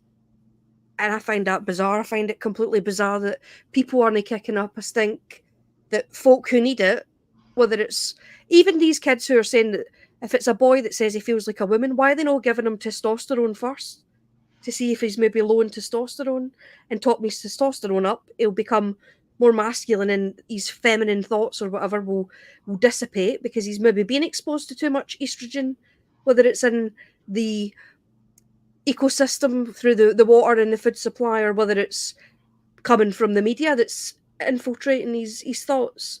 If you're allowing that child to then go and take pills for life, basically, how is that any different to a couple of years? A woman might need a bit of help for the doctor to regulate their hormones because they're having hot flushes or they're becoming emotionally unstable or whatever. And a lot of these women that were talking on this programme, because my mum had told me to go and watch it, because her sister was going through this. These are women in Scotland that were talking. It was on STV News last night. It was one of the programmes later on. There's people that are coming from the small islands to places like Glasgow because there's no specialists. There's no specialists for something that affects all females in the small islands, but there'll be a gender clinic somewhere nearby. There'll be a doctor willing to prescribe a child puberty blockers or cross-sex hormones to complete the next step. Oh, you're right. Of course you are. Of course you are. That's the damnable thing about it. You're right, of course. Uh, but as I continually say, I don't know how your thoughts are on this one. Be interested to hear. Uh, Unless you've got political power, you can do nothing.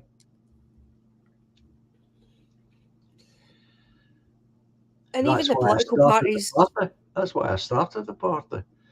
I don't expect to come to power next week or anything, but we've got to have an organisation that is there and it can be grown and developed and matured and can take power. Because until you've got political power, you can't change anything. You just can't. That's why and we're in even the shitty mess that we're in. even the people that are in just now, they're just. I said, like everywhere I go, I end up speaking about politics, and it just happens. It's not. DJ says I'm grooming people, but I'm not. Just you end up talking to people, and they just come out with it. And I think if you're quite open, they can open up themselves, and they're not scared to voice maybe an unpopular opinion or what they think might be judged. Yeah. And I went for a massage the other day because I've got neck pain. And I was talking to the woman. She went, "I love it when you come in. It's just like, don't need to watch the telly, don't need to hear the news." And she absolutely hated Sturgeon. She despises her. So we Uh, were talking about sort of everything that's been going on with the hate crime bill. And she went, "It's bloody mad. Can't believe this is the country." Because she's only 11 days, she's 11 days older than me.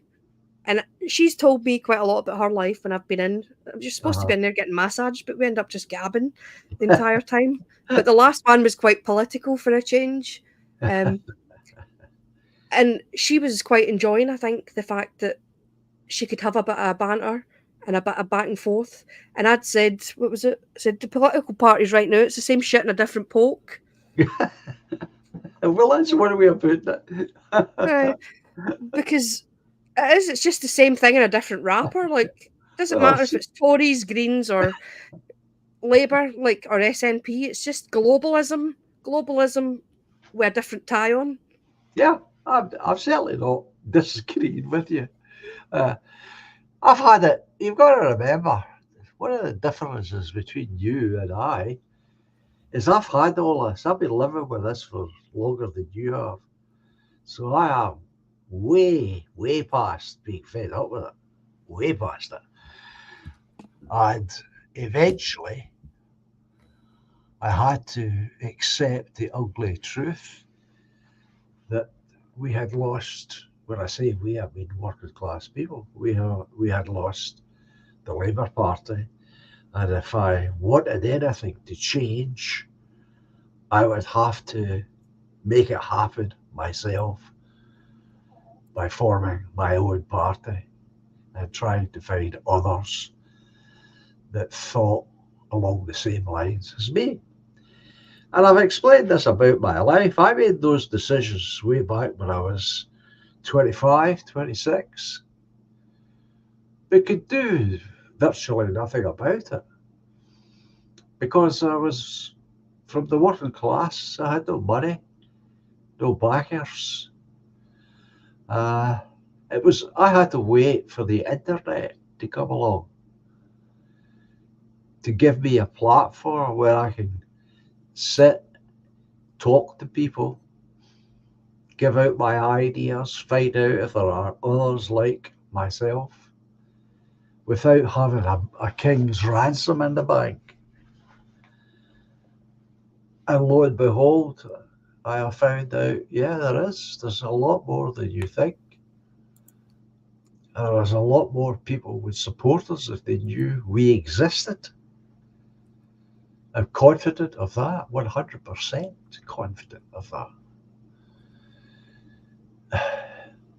So, to get to my age and have had to live with all of this and watch it get worse is very, very hard. Very hard. Let me show you something. I put this up knowing that you would be on tonight. This is the front cover for the party booklet that's coming out shortly. Do you see it all right? Yeah, I can see that. And it's got some of our policies in it. That's the front cover.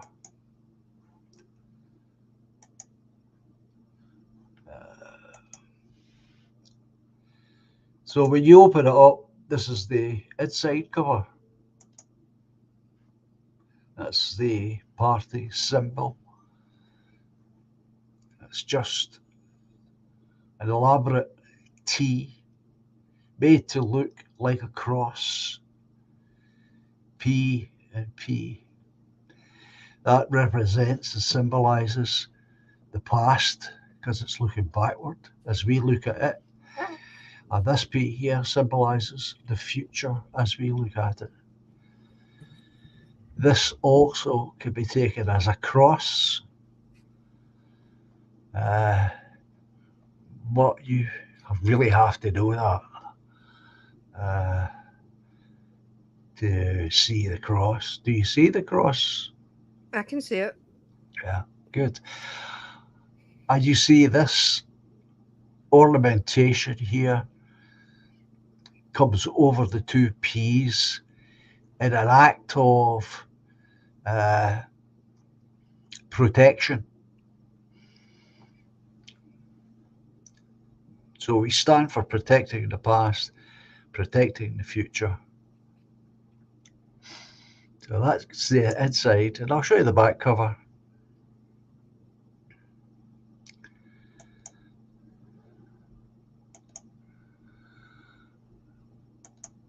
And this is the back cover.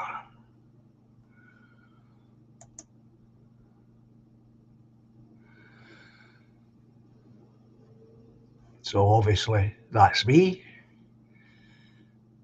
This is lined ink drawings of young boys. And obviously inside is our, or not all of them, but a lot of our policies are in there. So we're getting very close to having that printed off to be given out to the public.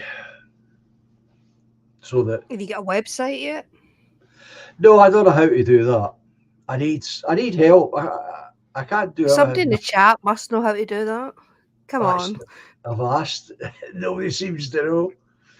I'm Or sure nobody's somebody must know how to help. well. That's Nobody's volunteering. Put it that way. We'll see if we can find somebody that can get even a basic one up and running just so you can get your policies out there. Well, absolutely. We need. We've got members. We don't have enough members. The trouble is a strength and it's a weakness. The membership is scattered throughout Britain. Now that's a strength in many ways, but it's a weakness when you're trying to do anything because everybody's scattered. You see what I'm saying? So I don't know how to do these things. A lot of the time I've got to get my son to help me because I don't know how to do certain things. Even just having like Twitter, Facebook, See, I and don't use Telegram. these things. I don't use these things. But yeah, there needs to be more people active than me. But I understand people have got commitments. People are.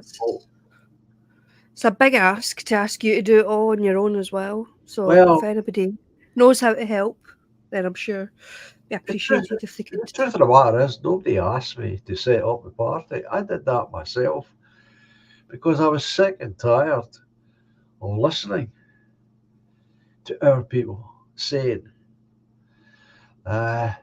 if we had a party, it would make all the difference.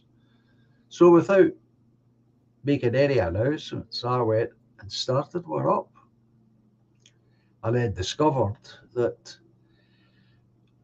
Nobody seemed to volunteer. Nobody seemed to know how to make a website or anything like that. Now, I'm quite fortunate in the sense that I'm trained in graphics and photography, so I can make things like that, the covers and whatnot. But I didn't put all the policies. They're not all mine. They are made up by other party members, to be fair. But they, like me, they don't know how to do uh, websites and what have you. That's a different skill altogether, which I know nothing about. And we don't have funds to pay a professional. So we do our best. But not everybody agrees with me, you see, that politics is part of our answer because it needs to be. We need to get political control. And if that means starting at the bottom, it means starting at the bottom. I know DJ doesn't see that as being a worthwhile adventure, and I don't see Scots Armour has said much the same. No chance. Who will be on here next week, by the way, folks? Uh, they don't see politics as being a worthwhile endeavour. I think politics has got a place, Yeah. but the system that's overruling it, the United Nations, needs to go. Oh, That God. needs to be taken out because they're implementing and they're buying off all these politicians. They own politics right now. So all the small groups and the small individual parties that are all coming forward. And one of the disadvantages of that is it splits the vote, which means that you still end up with people like SNP getting in, because I think George Galloway tried this just before the 2021 election. He wanted to have the Alliance for Unity, where the union parties, or whatever you wanted to call them, would vote. They would stand down the least likely candidate in that area and only put one forward against SNP to try and stop SNP getting in. But none of the parties wanted to take away from the Bisto Express. They all wanted to get back on board the gravy train that is Holyrood. And they said, no, we're going to keep fielding our candidates in these areas. And the result was we ended up with SNP and the Greens in a minority government because the majority of people did not vote for SNP or the Greens, but they Well, voted for the other parties, and it was split over too far a well, group. let me say right away, I'm impressed. I'm impressed that you know that because you're one of the few people who do know that. So I'm very impressed. But you're right, that's exactly what he tried to do. I've tried it. I tried to get an alliance with the Scottish Family Party. Wouldn't even talk to me. Would you know? Wouldn't even talk to me. So you're right. And I say, I'm not being sarcastic when I say this. I'm impressed that you know that.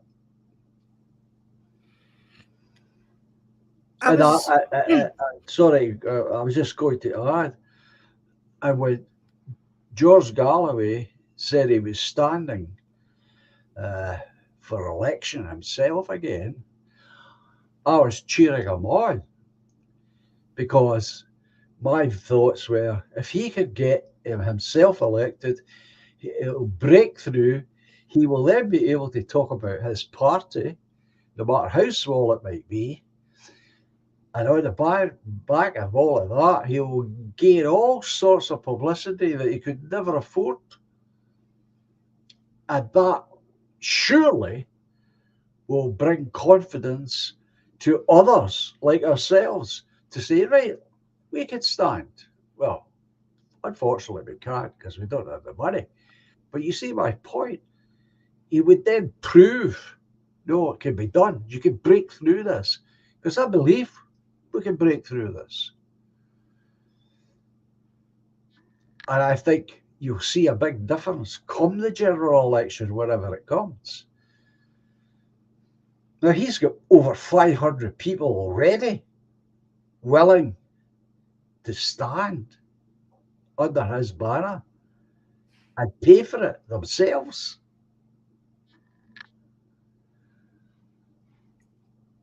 And if that happens to any extent, I say that's good for us. It proves to people that, hey, the People's Party, they might be small, but by God, I like their ideas, and if they could get in there, it would make all the difference. That's what we need. We need to change that in people's minds so they get into that frame of thinking. And somebody like Galloway, although I don't support much of what he says, I'm hoping that's what he does. But I'm really impressed that you know that about him. Not many do. Before all the stuff with the last couple of years kicked off, I think he was on a lot of the same sort of people's. I used to be on Twitter a lot more than I am now. I'm more on Telegram, but I started off noticing all the stuff that was going on. And at the very beginning, my focus was on the LGBT stuff because I thought, what is this? Uh-huh. Why are they pushing this? And then it got to be the sex education in schools. And then as you start pulling the threads, it's like unraveling a jumper. You pull one loose thread and it's connected to another. Yeah. And then before you know it, you've got this pile on the floor and you don't realise that all these narratives feed into one another. So, Exactly. and it's all coming from the same place. Yep. And the more you look into it, you sound like a nutter. So even you're trying to explain to somebody who doesn't know, to a Yep. general member of the public, you sound absolutely off your tree. As if you've got to give them just enough information to go and look it up themselves, I've found, because if you overload them, they just switch off. So if you're talking about certain things to do with the hate crime bill, you just say, well, see that guy in a dress earlier that you know is a guy, if you were to say that on a bus and somebody reported you, you'd get done with a hate crime. And all the old grannies are like, well, I know that's a man. Like, why can I not say it's a man? So and this is what I don't understand. Like, Hamza Yusuf brought that bill in, and he was the elected MSP. Well, he wasn't really, but he was the only chosen MSP for Pollock in Glasgow. Now, Pollock in Glasgow is quite a poor area. It's got quite a lot of poverty, and it's got a lot of working class people who speak their mind. The majority of the older people there will be people who don't take any crap, and they just say what they think. And then you've got people who, like Darren McGarvey, who likes to tout himself as an intellectual. He's on STV and he's on BBC talking about how he does this and how he does that, and he's written books about poverty. And he said absolutely hee-haw about Hamza Yusuf inflicting this, and this guy comes from Pollock. This guy should be against what's happening because it's going to criminalise all grannies in his area, where maybe his own granny or his mother. And yet he said bugger all. He just sat there taking the SNP and Creative Scotland funding to go and pump out crap to the adoring public who want to just sit there and listen to some pseudo-intellectual. I like that. Pseudo-intellectual. No, again, I'm not going to disagree with you, of course. But as I keep saying to my audience, yeah, we've got these things. Yes, it's disgraceful. They're criminal in their thinking. They're not even good enough to be considered third-rate ideas. But they're easily done away with, so long as you've got power. If you've got political power, they're easily done away with, all of them, and they will be gone. I would love to see the pendulum swing. And in history, we've seen time and time again, you get a period of severe oppression where you've got the witch trials or you've got crackdowns like McCarthy and stuff like that. And then it swings back, and then you've got a period of liberalism where everything's sort of the anti of what's being pushed. And when this does eventually, and I hope it does, push back against all this authoritarian crap that we're all experiencing right now, Every single member of parliament, every MSP, every head of every company is Hamza Yusuf. I sound like him right now, but all these people who've sat there and pushed this woke nonsense, I can't wait to see their card get marked But it will. because It will. they've done it publicly. They've all done it publicly. They've all come out and they've bent the knee, or they've taken the communion from the communist church in front of everybody. They've said their piece to make sure that they've been seen pledging allegiance. And at some point in the future, and I really hope it does swing back, because the alternative frightens me as a parent for Of course it does. it to Frights you get as a to get person. as a person, but for my kids to grow up in a world that's less free than I grew up in, I Yep. can't accept that. I can't accept it at all. So I might not be doing very much by commenting on things on Twitter or posting things or sharing information or talking to people, but that's as much as I can do on a day-to-day basis, is to try and express what I've learned and ask other people to go and look it up for themselves. I don't ask them to believe me. I ask them to go and listen to what I've said and then go and look it up and disprove what I've said to them. Because when they go and try and disprove it, they'll find out actually that did happen, or this is what's going on. So Yeah, but you're selling yourself short. You speaking the way you speak, the way you have spoken so forcibly tonight, clearly, coherently, will make an enormous impression on those you speak to. And as you say, even if they don't believe you, it'll pause for thought. It'll give them pause for thought. And at this point, for a lot of people, that will be as much as you can ask, is that pause for thought. Because if you can instill that pause will become a longer pause, a deeper one. Because every time you say something, the difference between you, of course, and them is that you will be consistent in what you say. You're not going to change because your ideas, like the party ideas, are rooted in common sense, not ideology. Everything that you have said today is not rooted in ideology of any kind. It's rooted in common sense. And that's something our detractors don't have. They don't have common sense. They can only throw slogans at you. But that's meaningless. You, on the other hand, can support all your views by stating common sense.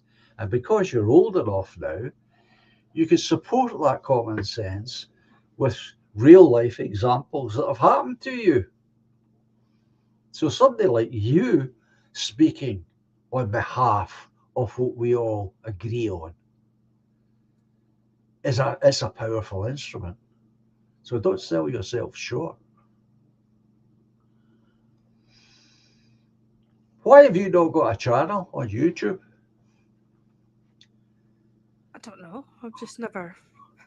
I've only ever done a couple of streams, done a few with Sensum and DJ, and done a couple with No Chance and Toffee as well. Right. You're But finding your feet, of course. I would I used to suggest be you. quite shy. I'm not shy in having an opinion, No, but well, exactly. But I would suggest to you, you want to get a channel up and running. Really, that female voice is very, very powerful. That doesn't mean to say you have to go in and immediately start doing 2 hour live streams or anything. You could build up, get experience, get help. You've got plenty of really great people around you to get help from. I've got a wee. Toffee's just mentioned it there. I've got a wee channel on Telegram and a Twitter. And on Twitter, the odd post you get goes quite well and you get a lot of traction, and other things you think might go well, you get nobody looks at it, because the way it's set up is that only the people that have got influence get seen, basically. So unless somebody that's got influence sees your post, it really doesn't get to travel very far. Um, but my wee channel on Telegram, I just post if I find something in the news. A lot of it's to do with Scotland because that's where I Yeah, of live. course. But if I find things from other places that I think is relevant, and a lot of the stuff that I was talking about maybe about a year and a half, 2 years ago, was about euthanasia. Because Well, these are subjects that are coming our way, as you know. I look a lot at what's happening in places like Australia, New Zealand, Canada, because they're part of the sort of wider community of people that migrated to these places, but also they're, in a lot of ways, they've been hit hardest. Canada specifically is like a step ahead of Scotland with the compelled speech. They had the compelled speech first. They've done a lot with the LGBT stuff, that compelling parents to force their kids to go and get these treatments. And with the medical assistance in dying, the MAID, that's what they're trying to bring in all Western countries. And it's not just going to be old people or people who are terminally ill with cancer. What they're doing in Canada is they're using it for the undesirables, people who are a problem. There may be housing shortages, kill yourself. You've got mental health problems, kill yourself. You've got financial difficulties or a gambling addiction or a sex addiction or whatever. There's an alternative, kill yourself. And they're even they're trying to push for kids, young kids, they're trying to push for them to have the choice. And a lot of this crap, when I said about pulling one thing, all interlinks. In Scotland, or in the UK specifically, they had the Gaelic competency, which said it was originally brought in for contraception so that kids could get contraception behind their parents' back. Then that law was then used to allow kids to choose to take specifically a certain type of medical procedure that was pushed on everybody worldwide that YouTube doesn't like you talking about. They were allowing kids to choose to do that behind parents' backs. It's also been used for sort of things like abortions, puberty blockers. They're using that same ruling to allow kids to make choices, and they will use that ruling if this gets passed in our country to allow kids to say, if I stay alive, I'm going to be using too much CO2. If I have kids, I'm going to be killing the planet. I'm a racist and my family were racists, and I might be trapped in the wrong body, and I might kill my granny because I've got bugs and whatever. So I think it's safer if I go to the doctor and get offed. And that sounds extreme right now to say that, but that is where we're heading. And because the state wants to take charge, the state's saying, well, you as a parent have no right to know that your kid wants to go and do that. Yeah. They, of course, who say these things, those people who promote such things, always assume that this won't apply to them. But of course, when we come to power, it will apply to them, and we'll see how much they support these ideas when they're out of power. And of course, they won't. We know that. So look, PBC, I have enjoyed it, but I have to limit myself these days. I don't know. When you get to be as old as I am, here I go with the old man stuff. I try and hold myself to a 2 hour stream. It's not always possible. But after today, I think you'll be back here. There is much more to be talked about than what we have managed today, that's for sure. That is if you want to come back. Yeah, I've enjoyed it. I was a bit nervous because I thought, what's he want to talk to me for? I don't know what what have I got to talk about, but I'll always find something to say. Is there anything you don't talk about? I don't think there's much, to be honest. Can it be? Soaps, I don't talk about soaps because I don't bother and watch them. Anyway, it's been great And there's no point in me saying advertise yourself unless you want to advertise your your own Telegram. Yeah. One of the guys will stick the thing in there, I'm sure. A But DJ will do that, won't he? aye. I never ever sell myself. I'm not very good at that. That's one of my downfalls. Well, you'll get good at it when you open up that channel on YouTube, which I suggest you do. Even if you just take wee baby steps to begin with. Or listen to him. I can't post links. Not an admin. Stop it, you. Behave yourself. That's DJ, by the way.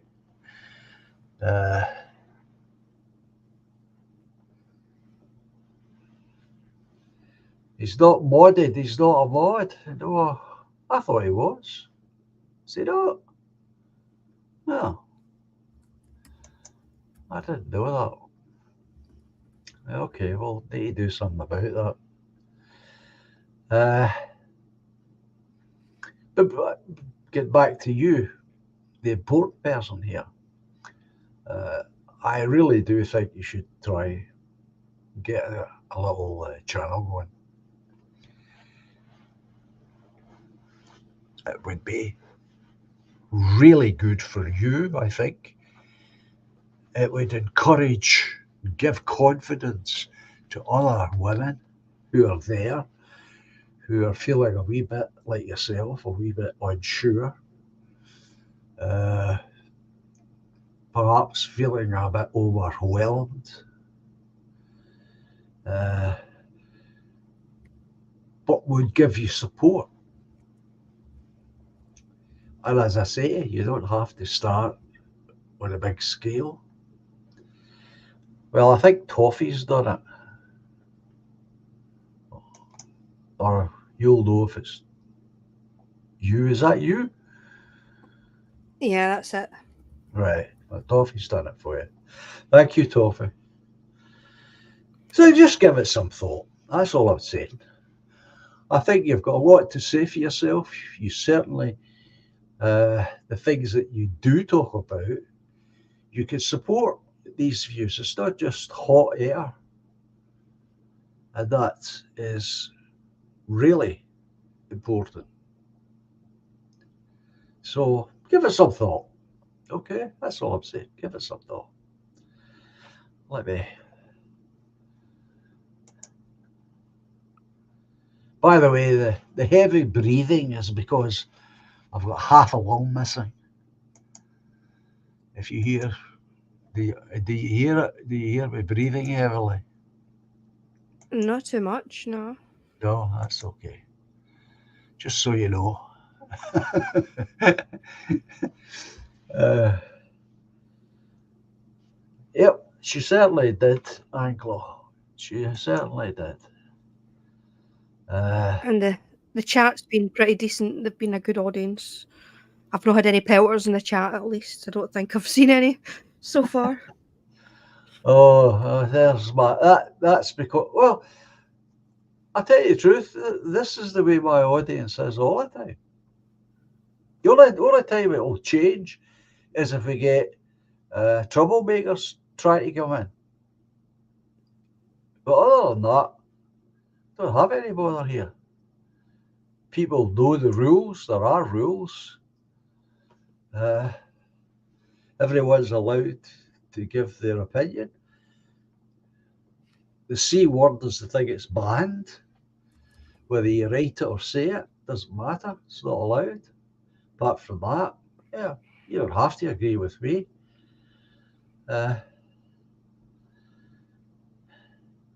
But there's normally not any trouble. So I think a lot of that is down to the chat. Oh, nothing to do with me. And there you're getting a compliment paid there. Look at that. Treble M. Now she's a lady. She's telling you you have a lovely voice, and so you do. Yeah, nice voice. Thank you, Toffee, for that. Appreciate it. You realise that makes me what age I am now? I think there's got to be some mistake. It's got to be a mistake. I can't be this old. This wise. Sorry? I said this wise, not old. Oh, this wise. Oh. Ah. I've seen a lot of things, no doubt, and Oh. you'll see a lot more. Well, think on it this way. This is the thing that makes me feel old when I think on it. I live through gas lights on the street and in the houses, horses, carts. uh, saw the introduction of colour movies. Not quite old enough to 21 again, Alison said. Space race and all the rest of it. Lived through many wars. So yeah, I've seen a lot of things. What's this you're saying, Budgie? Link Ray only had one lung. It didn't stop him from being a guitar master. uh, well, I appreciate the birthday greetings, folks. Do indeed.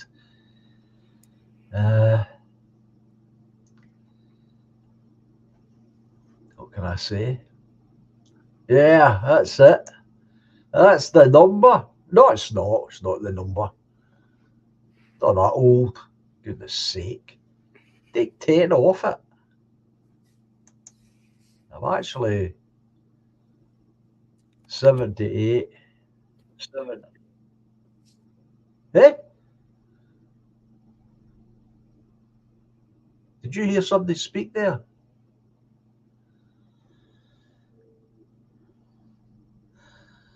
Somebody spoke.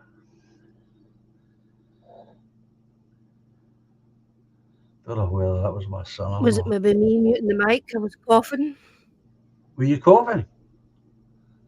No, it was Yeah, I somebody muted the said mic so I something. could cough. Oh, I see. I'm not in my 80s. I'm 78. 70. Yeah, 78. I was 77. Now I'm 78. God help me. Anyway, give some thought to my suggestion.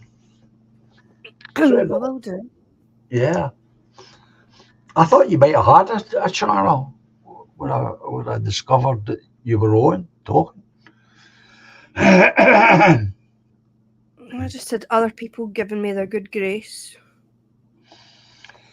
think I think you're a strong enough person, to be honest with you. You could easily stand on your own 2 feet on a channel. If you get these scumbags who come out to cause trouble, we all get them. You just press the button and they're going. You don't bother arguing with them. Yeah, a lot of infiltrators out there just wanting to disrupt. Oh yeah. I I've had my share of them. Not too many, to be honest. Not too many. Uh, you just got to be careful, to be honest with you. That and you know them when they come in. Thank you, Woodlander. To begin with, I got people trying to lead me down the route to talking about gas chambers and what have you. I just get rid of them right away. Didn't answer them at all because that's all they're looking for. They're looking to get you into trouble. But DJ would keep you right in all this. I don't know how much trouble you would get as a woman. No idea. A lot of people think I'm a guy online. Why? Where the hell Probably, did that come from? probably because I've got quite strong opinions. Well, there is that. And just the the two names I've got, because I've got PBC, which is Twitter, and YouTube, and then on Telegram it's Blackjack. So I get a lot of black women in my DMs trying to tell me that I'm a handsome man. Yeah, I'm like, block, I think you blocked. need a name change there. I know. I keep getting people asking why you called that. Um, Maybe need to consolidate them and have one name on both. Oh, never mind. Anyway, so you get any last words you would like to say before we take you out and shoot you? I'm on the revolution. Just thanks everybody for turning up. That's in the chat that's came to listen, and hopefully I didn't bore you to tears. Oh, it's the last thing you would do. And I hope what's left of the Friday night, I hope people can enjoy and relax and just forget about politics and everything else for a wee bit. Here. You hear that, folks?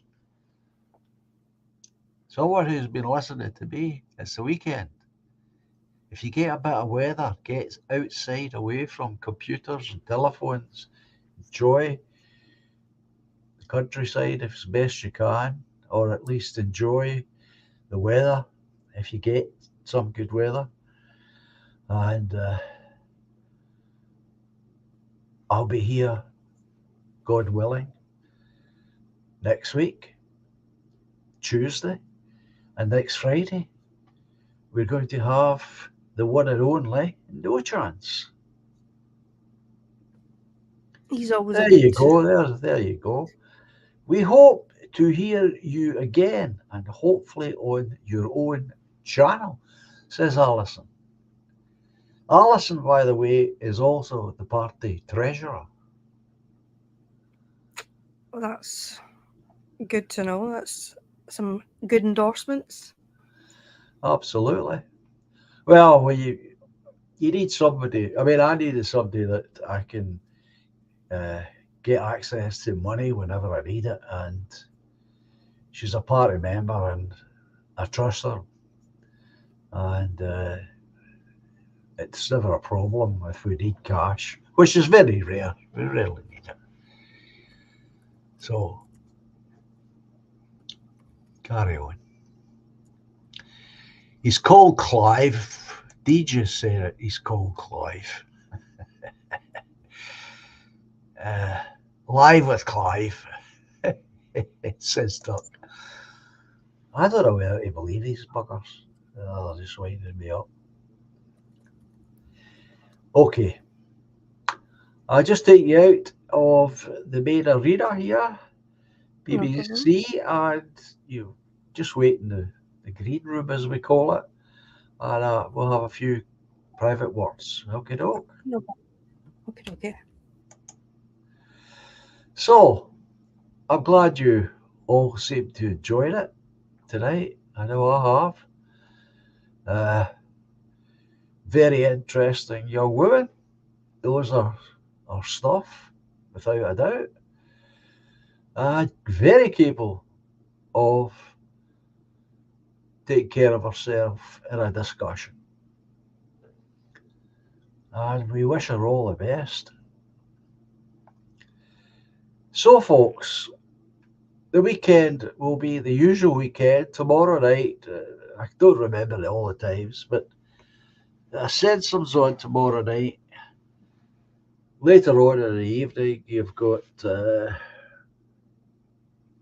our good friend from Ireland on. And I don't know if Scott's Armour's back on a Sunday or not, but there are people on Sunday as well. 42, that's who it is, late on Saturday. And then Sensor's back on Monday again with Toffee. Plenty of shows if you want to catch them. But again, you can always watch the recording. Oh, no sense of tomorrow. All right, thanks for that, Toffee. I didn't know that. Toffee's telling us Sensum's no sense of tomorrow. Toffee's on with Joe Marsh on Sensum's channel, right? Toffee, got you now. That should be a good stream. Something a bit different there. And thanks all of you for being here tonight, as always. And I will see you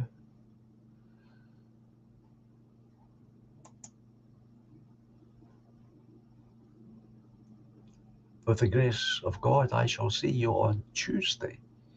But for now, I shall finish with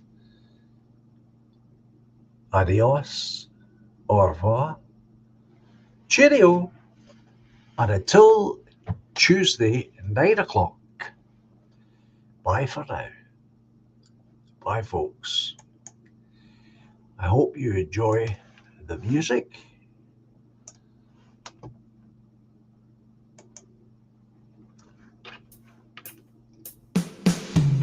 Silently the snow falls, paints a winter scene, swiftly spreads the dark rim, hides the fading autumn green. Moonbeams brush the dark wood, conjure friendships dear to me. Lightly now the breeze flows, disturbing more than just the leaves. But life's much more than we can know. We are one small glow in the eternal flow. Patiently the love grows, lifts the weary heart. Gently now she holds me, melts two worlds once apart. Moonbeams brush the dark wood, usher dreams of you and me. Softly then the breeze blows, disturbing more than just the trees. All together now. But love's much more, So much more than we can know. than we can ever possibly know. We are one small glow in the eternal flow. Melodies of long ago, songs of innocence, harmonies to soothe the soul, has some consequence. Moonbeams brush the dark wood, awakening joys of you and me. Silently the snow falls, bringing winter symphony. All together now. But we're much more, So much more than we can know. than we can ever possibly know. We are one small glow, But a very, very important glow. in the eternal flow. But life's much more than we can know. We are one small glow in the eternal flow.